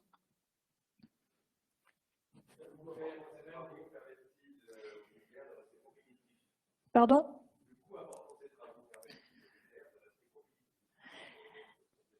Ben vous savez, on est d'abord une entreprise, et comme toute entreprise, quand on engage des investissements, on doit s'assurer que le retour sur investissement, il est valable. Donc oui, si justement on a prolongé, enfin je pense que vous avez peut-être eu des conférences à la SFEN sur le sujet, ou il y en a une de prévue, non peut-être, non? Je ne sais pas, sur les coûts? Je croyais, moi j'ai mal lu tout à l'heure. Donc bien sûr, le fait qu'on ait engagé ces quasi 50 milliards d'euros sur la période 2014-2025, c'est bien sûr en ayant regardé tous les scénarios d'amortissement, etc., qui démontrent que tous ces investissements sont complètement valables en termes de coût du kilowattheure produit par rapport à toutes les autres énergies existantes. Et oui, ça reste compétitif. Il y a une question du chat sur les DUS, en particulier sur Oui. le choix des deux motoristes lauréats au détriment d'un autre motoriste qui était MAN. Et qu'est-ce que la personne demandait, qu'est-ce qui a présidé au choix des deux motoristes au vu des polémiques qu'il y a eu dans la presse sur les quelques incidents au démarrage de certains DUS. Donc les DUS, vous avez vu, c'était un défi technique absolument énorme de construire en très peu de temps, en quelques années, ces énormes machines. Et il fallait qu'on construise ça simultanément, en parallèle, sur 56 réacteurs. C'est vraiment un défi absolument hors norme. Donc, on a fait appel à deux constructeurs de motoristes. Sur le palier 900 et N4, le motoriste, enfin, c'est un consortium qui a été choisi. Le motoriste, c'est ABC, c'est un motoriste belge. Et sur le 1300, le consortium qui a été choisi, c'est Westinghouse Fairbanks pour le moteur. Donc, c'est un moteur de l'armée américaine. Et effectivement, MAN avait candidaté à l'appel d'offres. Mais je ne ferai pas de commentaires sur ce dossier-là parce qu'il y a des plaintes qui ont été déposées devant les tribunaux, justement par rapport à certains salariés de MAN notamment. Donc comme le dossier est en instruction juridique, je ne me prononcerai pas sur le sujet. Je laisserai les tribunaux faire leur travail. Bien évidemment, comme c'est traité devant les tribunaux, on a remis aux tribunaux l'ensemble des pièces du dossier. Et donc voilà, je laisserai le tribunal se prononcer.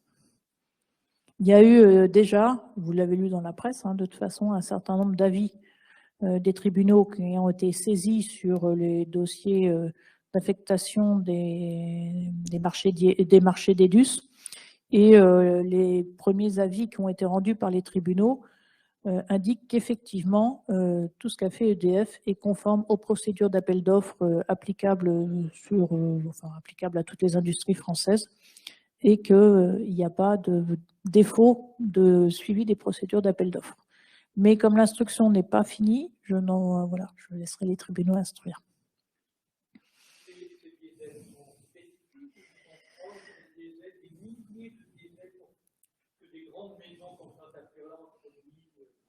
Donc, c'est ce que je dis là sur les DUS du palier 1300, par exemple. C'est une technologie américaine Fairbanks.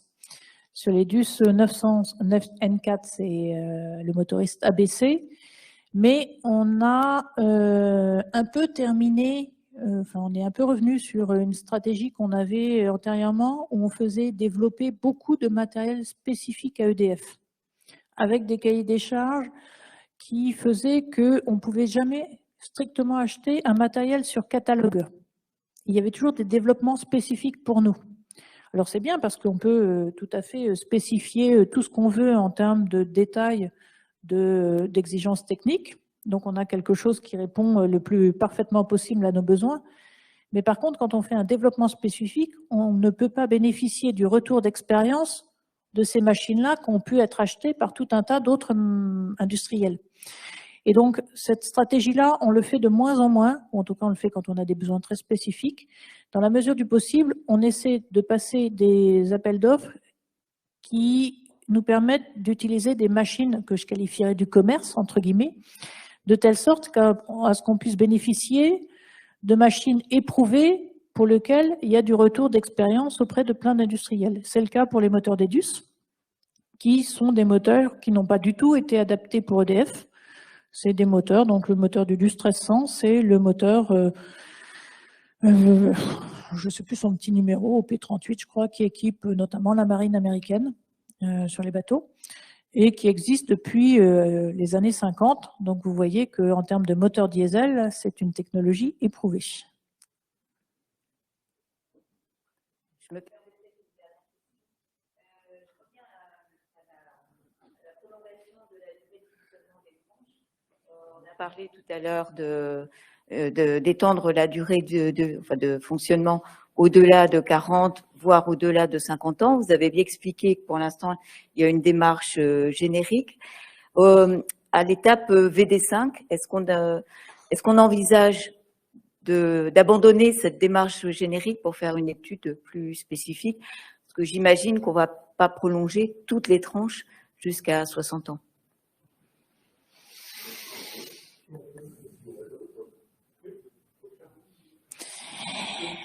Alors, vaste question. Comme je n'ai que 2 minutes, je ne suis pas sûre que j'aurais réussi à répondre en 2 minutes. D'abord, pour envisager ça, on dépend du cadre de la loi française. Actuellement, on dépend de la PPE d'avril 2020, qui fixe un certain cadre. Vous avez entendu sans doute les déclarations du président de la République à Belfort la semaine dernière. Il a fait des déclarations sur les EPR, il a fait des déclarations sur un prototype de SMR, mais il a fait une 3e déclaration aussi, sur le fait qu'il estimait complètement légitime de pouvoir amener au moins jusqu'à 50 ans tous les réacteurs dont l'état technique le permettait. Il a dit tous les réacteurs dont l'état technique le permettait. Or, je vous ai rappelé en introduction que dans le cadre de la PPE actuelle, il faut qu'on arrête 12 réacteurs supplémentaires en plus des 2 de Fessenheim en 2035. C'est pas tout à fait pareil. Donc, d'abord, on dépend du cadre que l'État français nous fixe. Parce qu'on ne va pas investir sur une poursuite du fonctionnement à 60 ans si on a un couperet de l'État qui nous dit vous terminez à 50. Et donc, voilà, pour faire une réponse courte, je dirais d'abord que, on dépend du cadre législatif français. Ensuite, on dépend du cadre des attentes de l'ASN, le niveau du dessous, le cadre réglementaire. Et après, bien sûr, nous, on considère que notre parc, il est en parfait état, il est complètement apte à être amené à 60 ans, comme les centrales américaines sœurs qui existent de par le monde. Et donc, bien évidemment, nous, en tant qu'industriels, on travaille sur ce sujet-là pour mener toutes les études nécessaires pour justifier de notre capacité à faire. Mais tant qu'on n'a pas ces 3 données-là, je ne peux pas vous répondre de combien de tranches on va emmener à 60 ans. Ouais. La PPE doit être votée avant le 31 juillet 2023, la prochaine PPE. Voilà. 31 juillet 2023. Donc, une dernière question, Madame Pelé. Pour faire le joint, le président a fait des annonces la semaine dernière, mais compte tenu des enjeux industriels et des ressources que vous avez évoquées à la fin sur votre dernier slide, est-ce qu'il peut y avoir télescopage entre le grand carénage et le début de construction des 6 EPR qu'il a annoncé?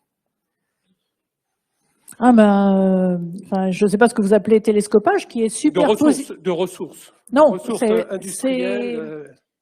Et de compétences. c'est actuellement un des sujets majeurs pour l'entreprise, effectivement, c'est de garantir qu'on a toutes les compétences pour mener en parallèle tous ces chantiers-là. On croit fermement que notre parc nucléaire existant, il est capable d'aller bien au-delà de 40 ans. Donc, mais on l'a dit tout à l'heure, hein, il est important de savoir préserver les compétences sur le parc existant, de continuer à mener tous les investissements qu'on a prévu de faire, etc., et même au-delà de 2025, puisque bien évidemment on y réfléchit. Et en parallèle, il faut qu'on ait les compétences pour concevoir, alors c'est déjà bien avancé, hein, tous les réacteurs EPR2, et ensuite qu'on puisse les exploiter. Donc ça exige effectivement une vraie réflexion sur les dimensions compétences, sur les recrutements qu'on va faire, sur est-ce que le système éducatif français est capable de fournir assez d'ingénieurs pour EDF, pour tous ses fournisseurs, pour tous les industriels. Donc c'est une réflexion en profondeur qu'on mène activement sur le sujet. Vous devez sans doute savoir que la région lyonnaise est particulièrement concernée par cette problématique, puisqu'il y a beaucoup de sites d'implantation d'EDF qui vont se retrouver autour de Lyon. Et donc, oui, on a une vraie réflexion en profondeur sur le développement des compétences en lien avec l'éducation nationale pour effectivement trouver toutes les compétences dont on a besoin pour mener à bien tout ça. Je pense que c'est une chance que d'être sur un secteur d'une industrie qui se développe et qui embauche. Il faut qu'on le fasse en étroite concertation avec tout le milieu académique. Eh bien, Madame Pellet, merci. Alors, je ne me prononcerai pas sur l'international, je ne suis pas compétente. Il nous reste à vous remercier, Madame. On a dépassé l'horaire, on était là jusqu'à 20h. Merci beaucoup pour votre exposé. Merci pour votre attention.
Wow.